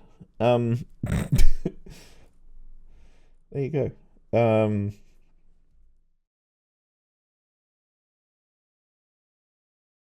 You enter the dining car. Give me a second. This dining car is decorated with an eerie elegance, plush velvet booths, ornate brass fixtures, wax candles casting a dim, mystical glow.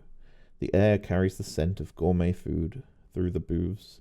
Oh, though the booths are mostly empty, there seems to be a hint of excess, and it's as though people have died hungry or starving or through overindulgence may find themselves here.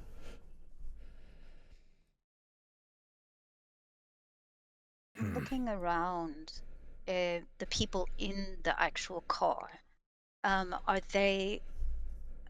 Does anyone look kind of insubstantial or weakened? I'm assuming the weakened forms are more kind of like incorporeal. Yeah. Maybe. I won't have you roll perception. I will just tell you that when I can find them. So in the booths, almost coming and going, several spirits seem to be consuming different foods, but one spirit seems to be very tangible, and it is this little fella. He is Terrifying.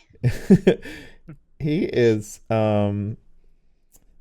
eating all manner of foods. His table is completely full, and he is grabbing from random plates among it. He has sausages, an entire turkey. There's burgers, and he seems to not be able to be filled. I'll very quietly to Hagen and Totek. One of my fans said that there were spirits that could easily be corrupted, ones that didn't have all of their business finished, weaker ones. And then I'll just point at the little creepy eater. I'll kind of come up and over and be like, does that mean we're one of the strong ones? And I'll look over and I'll go, oh my.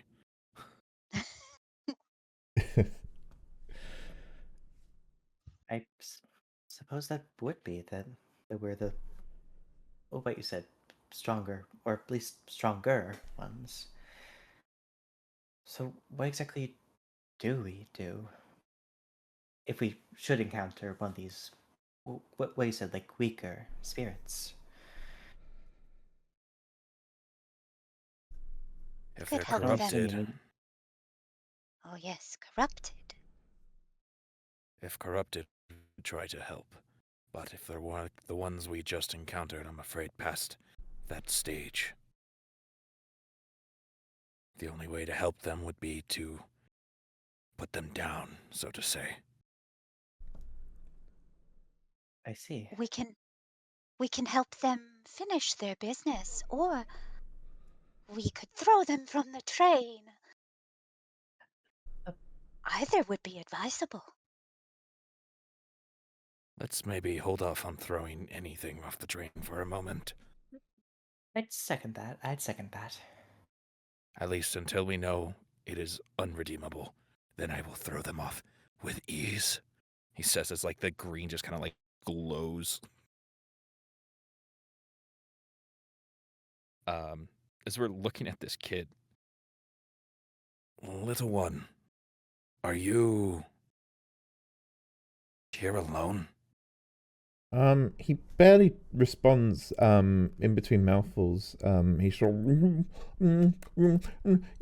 yeah. I'm by myself, but you should eat. You can get every food ever. I like reach down and start grabbing some of it, and I like put it to my barked lips, I suppose, and I just like take a nibble, and it tastes like ash, and I'm just like, I'm okay. and I'll put it back down. As you go to put it back down, it's already been replaced on the plate. Oh, I'll put it to the side. Yep. See, you can have everything. There's the, it's not stealing. They want you to have it.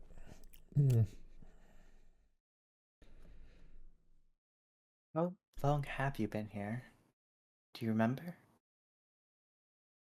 I don't know. Like, for forever. It feels like. I don't know. I don't even know why I'm here. I just I shouldn't be here, but I I I don't I should be somewhere better. But at least the food's good.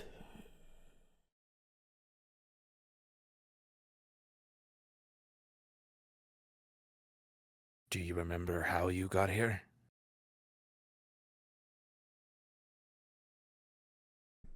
Um.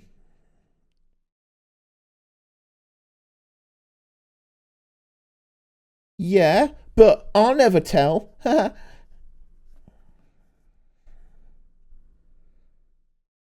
like to roll an insight on him. See if he's telling us the truth. See if he's trying to hide anything from us. Sure. I don't run insights like a lie detector, but I'll let you know what you No, get. I mean it's mainly just trying to see if he's like if hiding something in terms of like he's doing this, it seems like he's doing this to like manifest anything above, like he's trying to keep this nonchalant like attitude. Yep. By all means, give me a roll. Good. Well, it's a 13 insight. Sure. Let me think for a sec. He is hiding upset, I would say. He is eating his feelings away to some extent. I'll kind of lean down. I'll like, little one, are you perhaps angry at something? Are you upset? No, I'm not angry. They're the ones that are angry. And I don't understand why it was such a small thing. Who was angry? The can you keep a secret? Of course. Friends So make secrets. I'm gonna slip in. weirdly, like despite your forms, he doesn't seem perturbed at all. You're quite the norm for around here, actually. He says, well, I took it, and I said I didn't, and I kept saying I didn't. I even told my mum I didn't take it, and now I can't tell her anything else. So I bet no one thinks I took it. Is that bad? Should I have told them I took it? Well, I think that depends on what you took. Well, it was Froggy. That's what I called him anyway. Froggy. It wasn't a Yes, real yes. frog. I didn't take a real frog. I would never do that. No. I took it was like a decoration, like a stone painted like a frog. Or a toad, they said, but I think it looked like a frog. Why did you do this, Froggy? Because I wasn't allowed to make one myself. Dad said it was stupid and a waste of paint and a waste of rocks. So I wasn't allowed to make my own froggy. What happened after you took it? Well, they all accused me. They said that I took it, which I said I didn't. I would never take it, and I told them all. I said that I didn't take it. I didn't take it. It was under my bed in like a box, and they never found it. And it was they I'm not sure they believed me. I think they thought I was lying. Does this kid have any, looking at him, does he have any like damages, hurt, anything along those lines around him? On him? It's a bit hard to tell, but his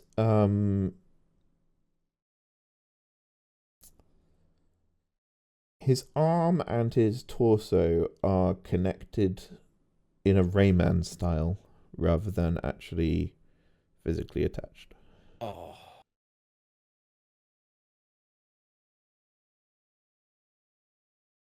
Just his arms and torso. Just one arm and his torso. Yeah, he's not full Rayman. Did they hurt you? Who? Whoever Froggy said you didn't hurt lied. me. No, my parents didn't hurt me. They just they just got angry and I ran away and um and now I'm here. And Froggy's still under my bed and uh, I they still think I did it.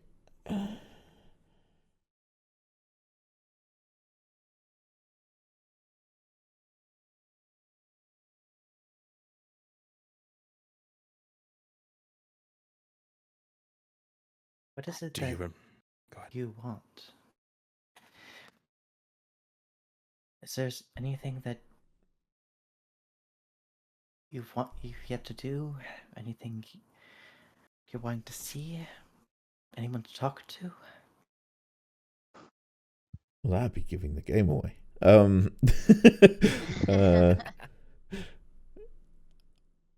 I would say oh, that's a tricky question. Give me a sec.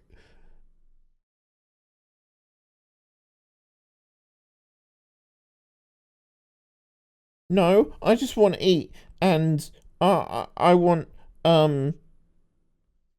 I want them to think I didn't do it, and I think they were mad at me. I don't want them to be mad at me.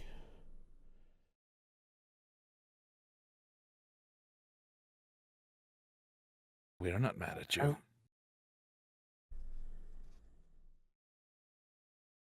Yeah. Yeah, I know. People in this place are really interesting. Everyone's got their own stuff going on, and uh, I, I but it's not. None of you are my parents, so it doesn't count. I don't think they would be mad at you. Not a, But they said they Not- were. maybe in the moment, but people don't stay angry forever. Not over little things. Really? Even if I stole Froggy? Even if they found out I was lying? Yeah. Perhaps Even more so. they'd scold you or be a little upset for a bit, but just apologize when you see them. I'm sure everything will be fine. I've been Kind really of worried grab that the- they'll come on the train one day and I'll see them and they'll still be angry, even though it's been years. I think they'd There just be is happy to see you again. there is a way to find out. Would you like me to show you? What do you mean? I'm gonna pull out my cards and I'm gonna shuffle them, and then I'm going to fan them out. Pick 3 cards. Put them Ooh, face down ooh, on a the card game. table, And he does so. and I will take the rest of the cards and put them in my pocket, and then put kind of arrange the 3 in front of me, and I'll very like a very studied tarot card reader. I'll flip the first card. Ah, yes, very interesting. And I'll flip the second card. He is fully This makes captivated. perfect sense. You see here, this is where you made your unfortunate mistake of taking the frog, but that's all right. Here is the concern of your parents, and I'll point to the the second one is it's like the ace of diamonds, and I'll point to the corners of the diamonds. You see here? Can you see it? And then I'll flip the third one. Ah, yes. My dear friend is right. They will be ever so happy to see you again. There is no need to fear. You see? And I will do a little flourish above the 3 playing cards that I flipped over. Wow! Oh, I, I can't believe it. I wanted one of these. I even asked Adela whether she would tell me, and she said that she doesn't do tarot readings for haints. So I can't believe you did one for me. That's so nice of you. Thank you. I, I, I think, I think I think I want to see my parents again now. I think one day they'll come on the train and we'll go somewhere and they won't be mad anymore. Thank you. Thank you so much. And he slowly actually what does happen to him? Give me a sec. I forgot what All the happens food this he ever bit. ate, he just explodes. He just goes. His eyes start bleeding. No, God. Oh, Thank you guys so much. You guys are the Mr. greatest as his nose falls off. Thank you feels guys. so good. Just disintegrates into ash. Yeah, give me a sec. I gotta read. Oh, you all regain 1d6 health. Oh, nice. As the unprocessed emotions and unfinished business finally resolves, and a wave of helpful and healing energy is swept across the cabin. One second. Thank you, Ven, for that. I'm not very good at explaining. That's showbiz. And I'm gonna jazz hands. Yeah, it doesn't say, but I'm gonna say he sort of turns into a regular passenger, basically. So he sort of loses his corporealness, ages up a tiny bit, and sort of sits there looking at all the food in front of him. Not really sure what to do because he can't eat now. And he goes, "Thank you guys so much. I feel so much better. If you want some advice, I can tell you that there's a woman who really wants help with a song.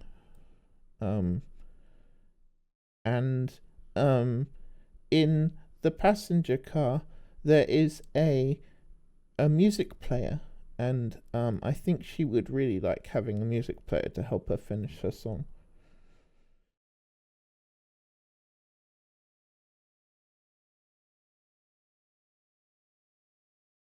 Thank you. Thank you. Thank you. We didn't get your name. Do you remember? I'm they call me the Daydreamer. Well, thank you, I little daydreamer. I got a new name when I came here. Oh, I don't know what my old one was. Do you?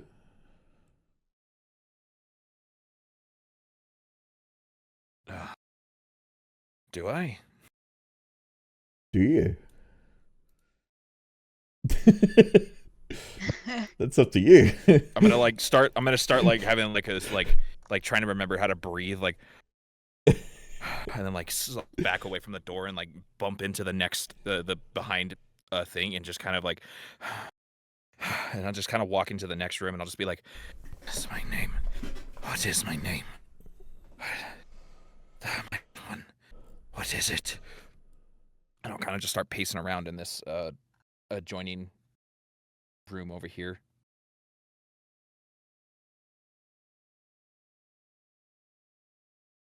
I don't remember Ian's it. just watching all this, just both like sadness for the kid and also concern for whatever Totek's probably going through. Ven is like flopping their head side to side.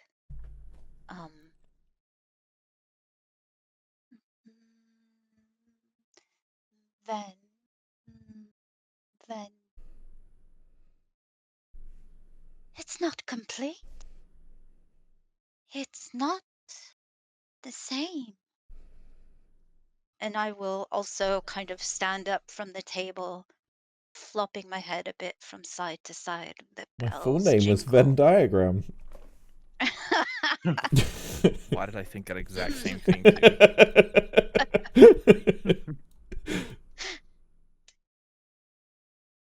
But I will also kind of wander a bit, not far away, but just kind of away. If there's a window, I want to go and look out the window and just tap, tap on the glass a little. I'll join the group. I will join the rest of them in this room over here. That kid is luckier than most, I'd say. He had people who loved him, who cherished him. Not allowed to have those. But that everyone could have a life like that. And would that didn't have to end so soon. Did I have a life like that? Did you? Did you? Did I have a life like that? I remember screaming. Pain. I can't say I did. Or at least what I remember. Egan just looks away and doesn't say a word. I remember screaming. Children screaming with happiness, delights, and entertainment. And I'll just jingle my head a little bit. Train did something to my memory. That frog.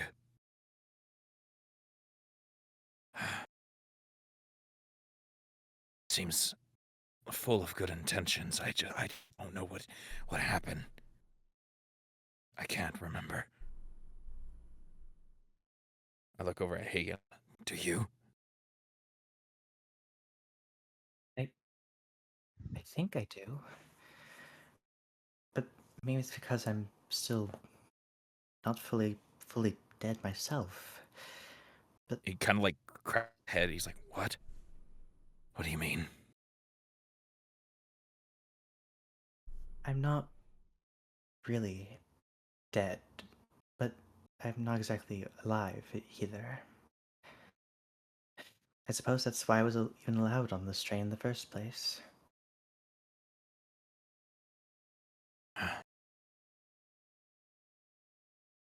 Questions. More questions. No answers. It's a long story. I'll tell you another time. Protection of the passengers comes first. I will deal with this later. Yes, a conversation for another, however day works here in this place. However it works. Ven, are you alright? Perhaps. Yes, though, the show must go on. The show always goes on and on. and I'm going to shake my head and do a little jig and a little bit of jazz hands. She's fine.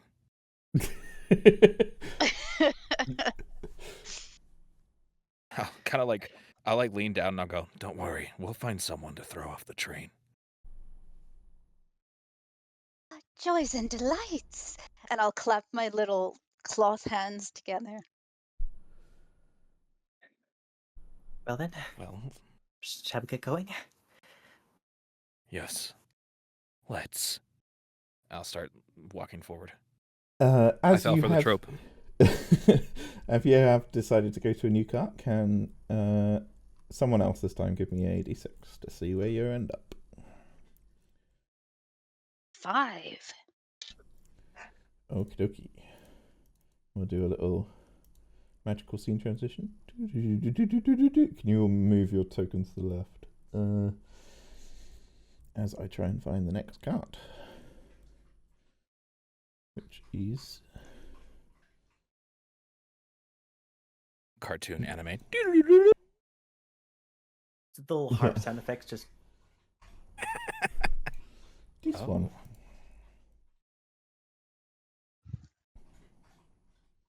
Smaller this time. Ooh, Very. luggage. Once again, you step through the eerie portal, finding yourself in another connected carriage. This baggage car's musty scent lingers in the air, a strange contrast to its faded elegance. Polished wood panelling and brass fixtures, worn and tarnished by time, line the walls. Heaps of dusty old canvas bags and wooden chests clutter the space, a stark contrast to the luxurious dining car you were just in. But among the chests and clutter stands a fresh cluster of fine leather travel trunks, embossed with the letter D. I didn't realize that had luggage. This is also news to me. Shall we see what we're dealing with? And I will try to open the case. The cases. I'm not sure if stealing from the dead people is exactly morally right, especially if we're supposed to be helping these people. What if one of the spirits are inside one of these? There is, in fact, a sleeping spirit, as corporeal as the one you saw before. I know that picture doesn't look like he's sleeping, but he's sleeping. Sleeping against a tattered case. A grizzled man in striped clothing with a ball and chain around his left ankle. Oh. Well, perhaps you should ask them for permission, Hagen. Pardon me, ghost, sir, person, are these your, is this your luggage? Are you trying to wake him? Yes, I'm trying to wake him. Okay. He, as you get close to him, he is actually mumbling in his sleep. Initially it just sounded like, but as you get close, you realize on the out breaths he is, basically going, sausages, bacon, eggs, eggs. And as you wake him, he sort of comes to his senses, hands around his stomach. He angrily goes, "Ah! Why are you waking me?" Sorry, is this your luggage, sir, a ghost person? What's it to you? We're looking for spirits. People in trouble. But he said. Well, you're on the right train to find bloody spirits. Go find them elsewhere. You know, there's more luxurious carts on the other side. Oh, Why I are you suppose you sleeping just here? walk between the carriages, don't you? Yes. Doesn't everybody? Yes, I did. He moves his leg in a way to symbolize that the ball and chain is like stopping him moving, basically. He like tried to move his leg, but the ball, although looking like a man of his stature could easily move it, it remains steadfast or attached to the ground. Did you do something to earn that kind of punishment? Oh, and I suppose you're going to give me your life story as well. I can't remember mine.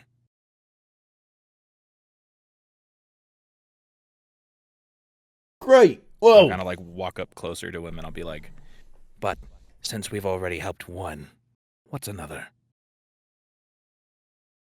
listen, unless you've come here to get me out of this bloody border chain, let me sleep.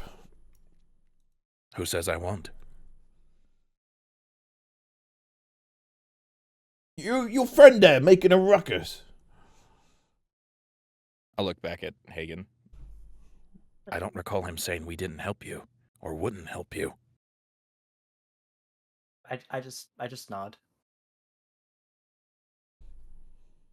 What I didn't hear was a please. And I'll kind of like, from the green glow a little red. Would you like some help?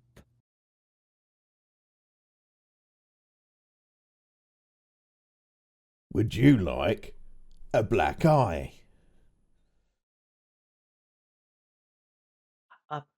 Perhaps we shouldn't fight. Do you know who put this ball and chain on you? Have you just always had it on the train, or was this a pre-death thing? I don't know what I did. They'd lock you up for anything. But they could have at least bloody fed me.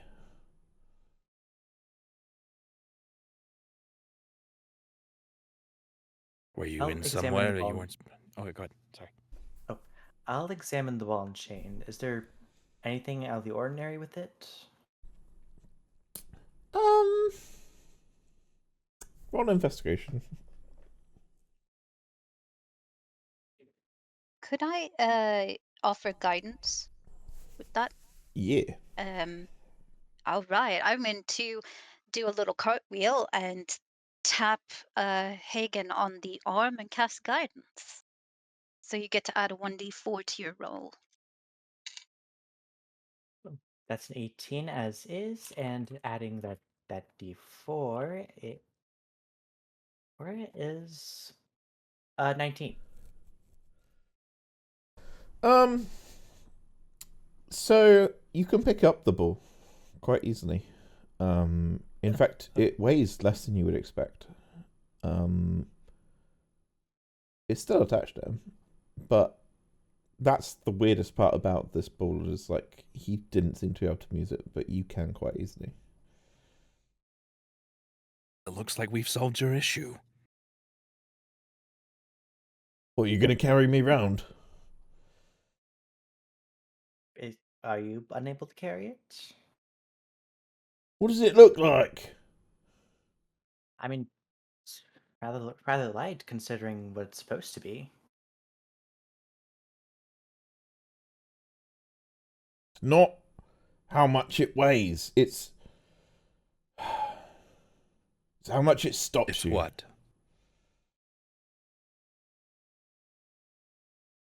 Explain, please. Look, you can move it and lift it like it's a normal metal ball. But if I try, and he tries to demonstrate, like, kicking his leg as hard as he can in the other direction, and the chain just, like, whips back his leg. I can't go anywhere. That's rather inconvenient, I'd say. There's the key. Or some snickety snacks. Let me check. And I'm gonna just dive, if I can, into any and all of the luggages and just I want to see what I can see. Yeah, I mean, he's got no issue with you pilfering luggage. I'd say there's enough that it will take like 10 minutes to search thoroughly. If you're doing a quick search, though, I can tell you what you find on it if you give me a investigation roll. I can do that. Dun, dun, dun, dun. Oh, actually, no. Quick search. Sorry, give me a Investigation. perception roll. For a quick search. Not really investigating. Okay. Balls. That's a 9. So apart from the fact that the definitely clearly nicest luggage in the carriage is marked very clearly with a D, you D. do find a magical item, in fact, a pair of goggles of night, Ooh. which are goggles that, when worn, give night vision, I'm pretty sure. I'm going to, as soon as I find them, I'm going to try to put them on, but because I'm I am going to swap to OBS for next week because Streamlabs is ruining my life right now. Oh, I'm sorry. That's okay. It's my fault. Blame it on me. You can blame it on me. We I'll wait. I'll wait. Make sure the stream is actually going.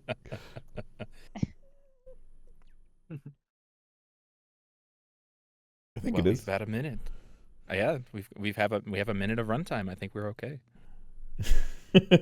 Yeah. Welcome to the first session of The Fallen, a weekly show on Sundays. Please introduce your characters. Nothing No. has happened at all. Totally. No. Yeah. We crashed when I was describing the goggles of night poorly because I've forgotten what they are. You don't really find anything else without like a thorough search, though. He sort of pipes up and says, "I tried looking round everywhere I could reach, but I didn't find anything either."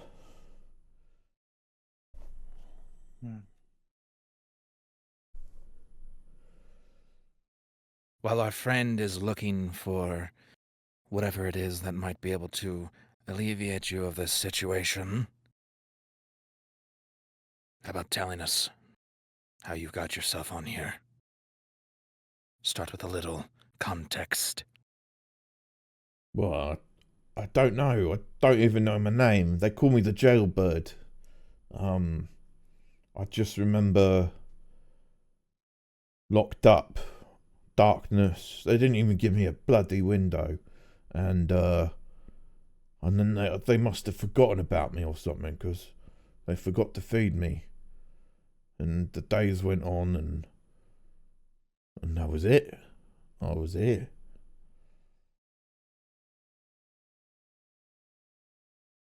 If it's supposed to stop your movement, then how do you even get on the train? I don't know.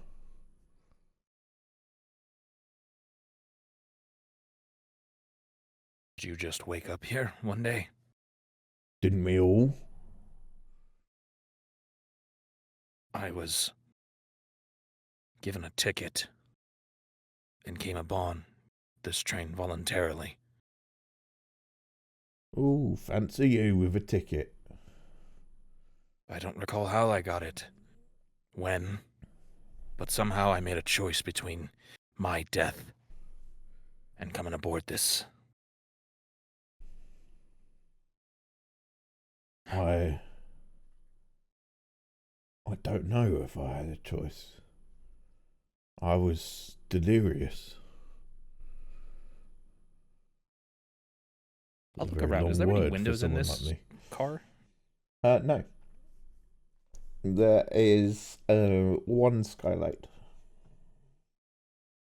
As I'm listening, I will continue just to comb through everything that I can, especially the places that are furthest from the guy, because he said that he couldn't. He checked the luggage in his vicinity, so like I'll go to the very end of the car and search around there.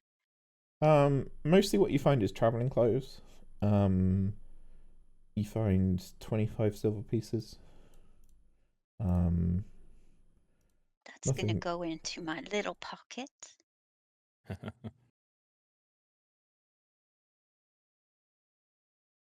Let me try something. And I'll approach him and the ball and chain. Just let me know if this gets a little too warm. And I'll cast Produce Flame. I'll Gonna just take a step back. I'll try to see if maybe I can use it to break it, perhaps.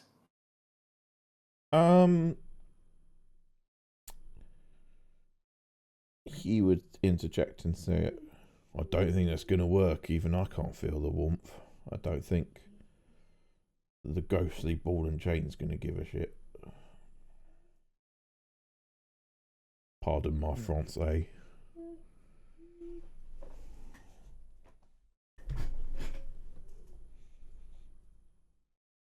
So no effect, I assume?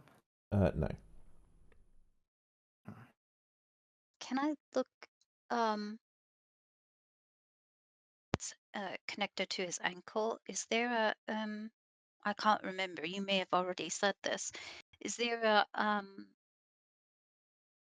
a lock Yeah, there it had to be that attached a key would via like, I forgot what you call it, but like a bracket that would lock in. Yeah. Okay. I try something. Sure. I'll take a look at the lock itself. And I'll look at my very bony finger, or thin finger, and I will try to see if I can slide the very point of it in and try to undo it.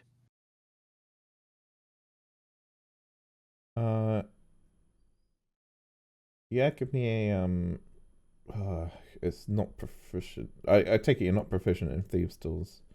So No. it would be a No. just a straight sleight of hand check. I at this point I will also cast guidance on you, so you have you add a D4 to whatever roll you have. Look at this team. I too have guidance as well too. I just if we all guide each other, no one's lost, right? Okay. Oh my god.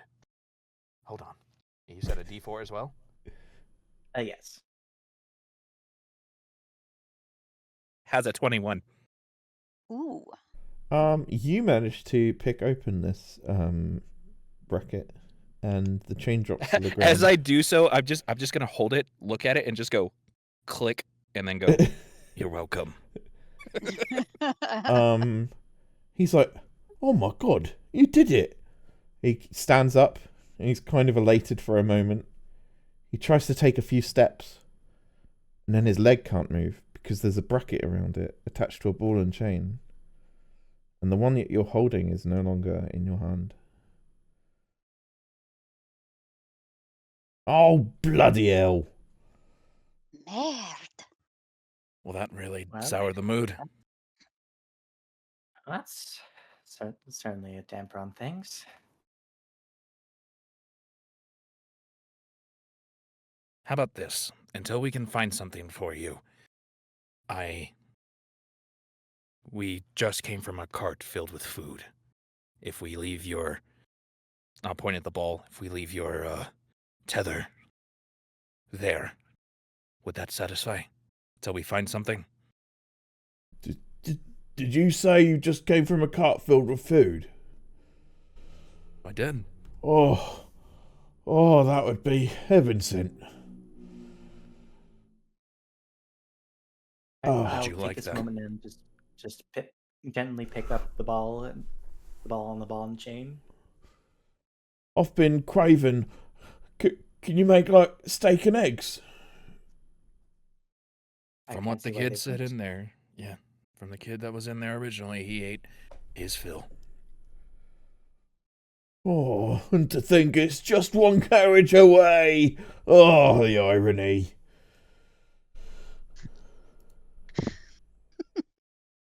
I'll I'll reach my hand out to Hagen to take the ball.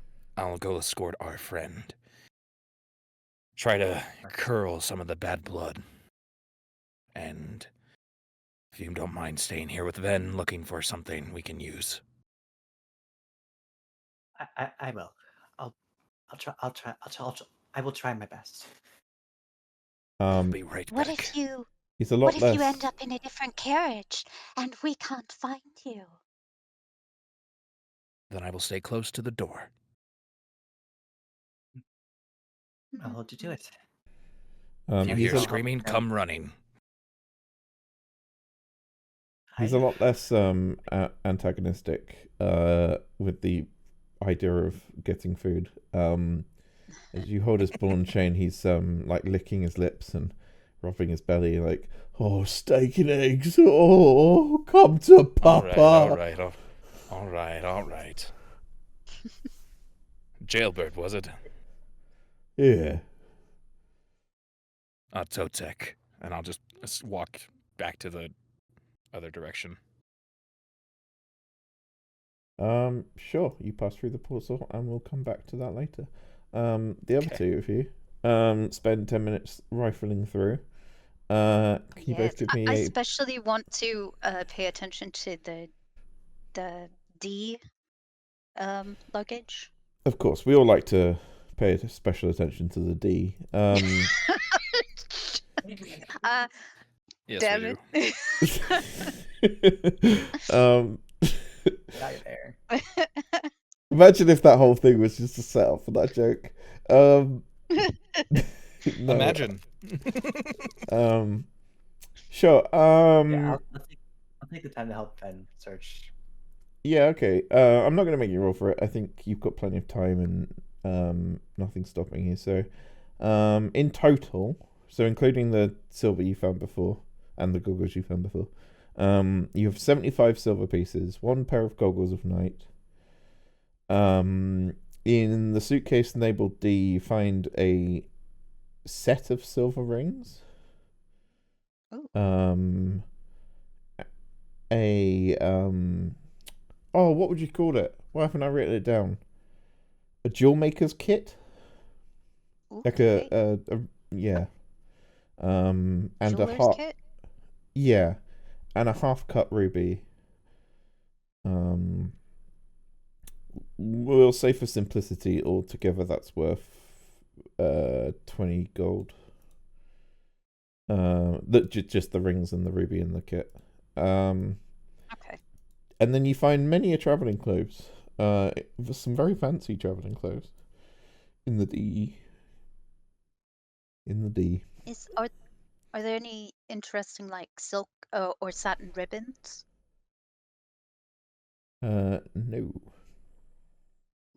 Never mind.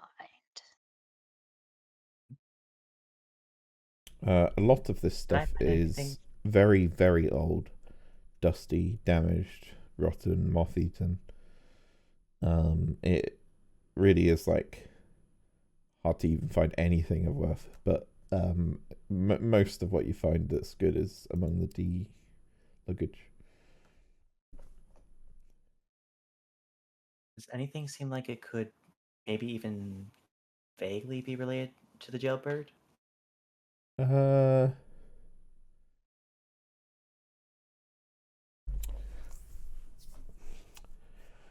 would say at some point, one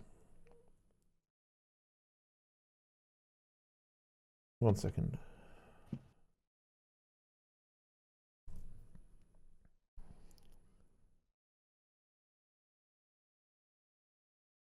At some point, your dog starts barking. And where the jailbird was lying, a ball and chain drops to the ground out of nowhere. And it seems almost to singe the ground beneath it.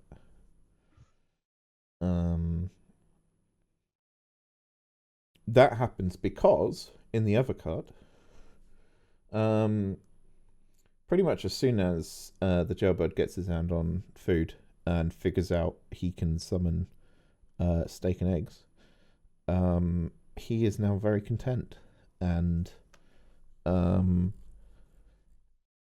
basically thanks you for releasing him from the mental prison of hunger. And he slowly sits down with the kid, starts chatting about the gangs and drugs he used to do. Yeah, no, he's tucking into food and kind of fades away into the ethereal. And that's what causes the ball and chain to drop. Or it's around the same time. He no longer has a physical ball and chain around him. I'll just look at the ball and chain, just smile a bit and say, rest well. Rest well. I'll come back. I'll come back in and be like, you will not believe the amount of drugs this man has taken.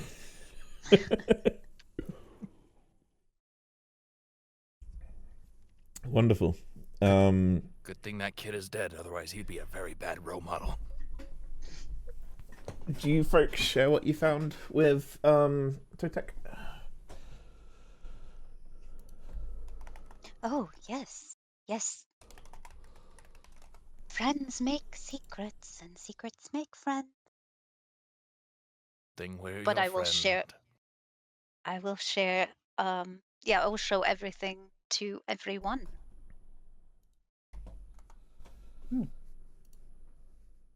Wonder who these could have belonged to.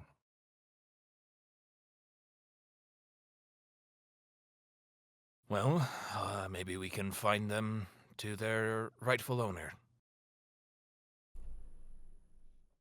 Wasn't expecting so much wayward souls here aboard. Feels nice. I suppose that's only natural on the train meant for the afterlife. You would think a lot of us would have our things figured out by the time we got here. But that everyone had that luck. I certainly don't think I have. At least in that regard. That's why you'd think. A lot of us go through life without direction and meaning, and sometimes we end up finding ourselves in a place where even the simplest things could have been the content. It's funny how life works. Yeah.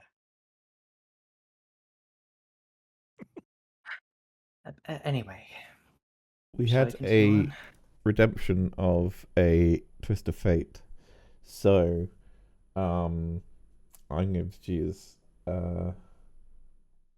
Then you're my unlucky participant this time. Can you roll a D100, please? Oh, yes. I'm gonna roll it on my birthday dice. Ooh.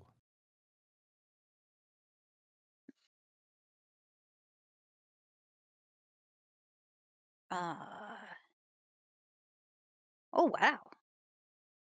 13. Oh, God. That's scary all of a sudden. Lucky number 13. Okay, that's wonderful. Nothing noticeable happens yet. That we know of.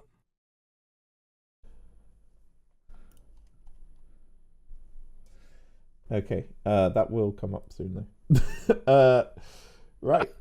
Oh, Are we moving gosh. into the next carriage? What? Not to be super ominous. You know, I have this weird feeling I want to stay in this one now. Yeah. I like this I'll place. I lay like it's down the- homey, I'm, very homey. I'm just gonna lay down the suitcase and just me me me me. We we can make nests like little birds. You don't need very much space, do you, Ven? No, I'm only wee. We'll come back. We'll come back if we find this. This would be a good place. A lot of things to rummage through. I found ever so many pairs of knickers.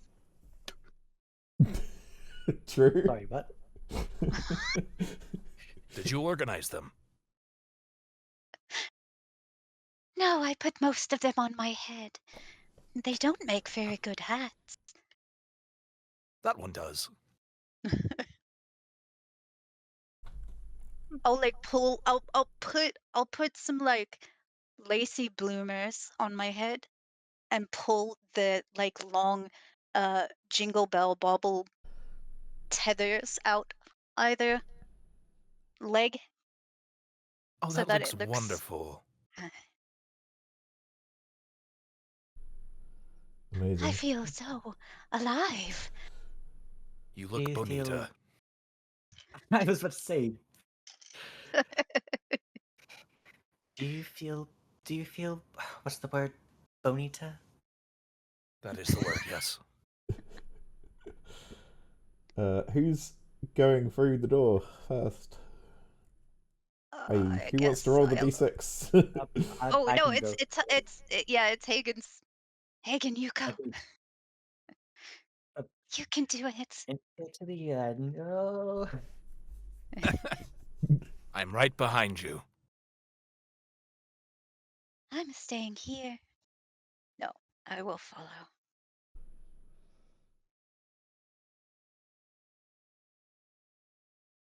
God, I was just thinking if I have like an upwards branch up on my other shoulder protrusion, Ven could just totally just sit there and just be like head dangling other side, just being like legs kicking back and forth. That would be just it would be terrifying for out of context, but like and then Ven's like friends.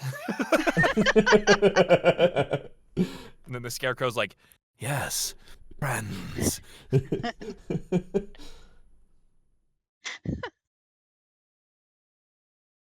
What did you roll, Hagen-Dazs? Oh, I completely forgot. Wait, did you just call me Haagen-Dazs? I did, yeah. Haagen-Dazs. It's That's your definitely the last name. It's definitely the first time. Might not be the last. I'll be honest. I've heard he has 31 You're flavors. right. 4. Four. Okay. This will be the last thing we do because we need to call it soon. Aw. Yeah. I will just introduce the next card. Oh, great. We're going to have to come back next Sunday. Next Bat Sunday. Next Bat Sounds time. like a German band. Haagen-Dazs. Sunday, Sunday, Sunday. Sunday, Join Sunday, us for the Sunday. next session of Join us for the next session of D&D. Find out next time on the Fallen Full Core D&D stream. Our players find themselves in the mail car. Will they avoid the spam? Will that Nigerian prince succeed? Who will get a paper cut on their tongue? How many lost letters will they find? The car is filled with Four kids to Santa. Santa on time. the car is filled with 2 rows of shelves containing heavy mail satchels, bins filled to the brim with parcels and envelopes. Among the among the cars, shuffling through, not really looking at the letters particularly, is a ghost with a seagull on his head. I will do his voice next time. So that's it for now. Thanks for watching, everyone. Thanks for playing, guys. I will. Thank you. I'm actively looking for a fourth player. So if anyone knows anyone, please message me. But yeah, that's been to have you. a wonderful first session. Thank you all so much. Some technical difficulties were to be expected and did happen, but it's always the case. It's been a wonderful night. Thank you so much.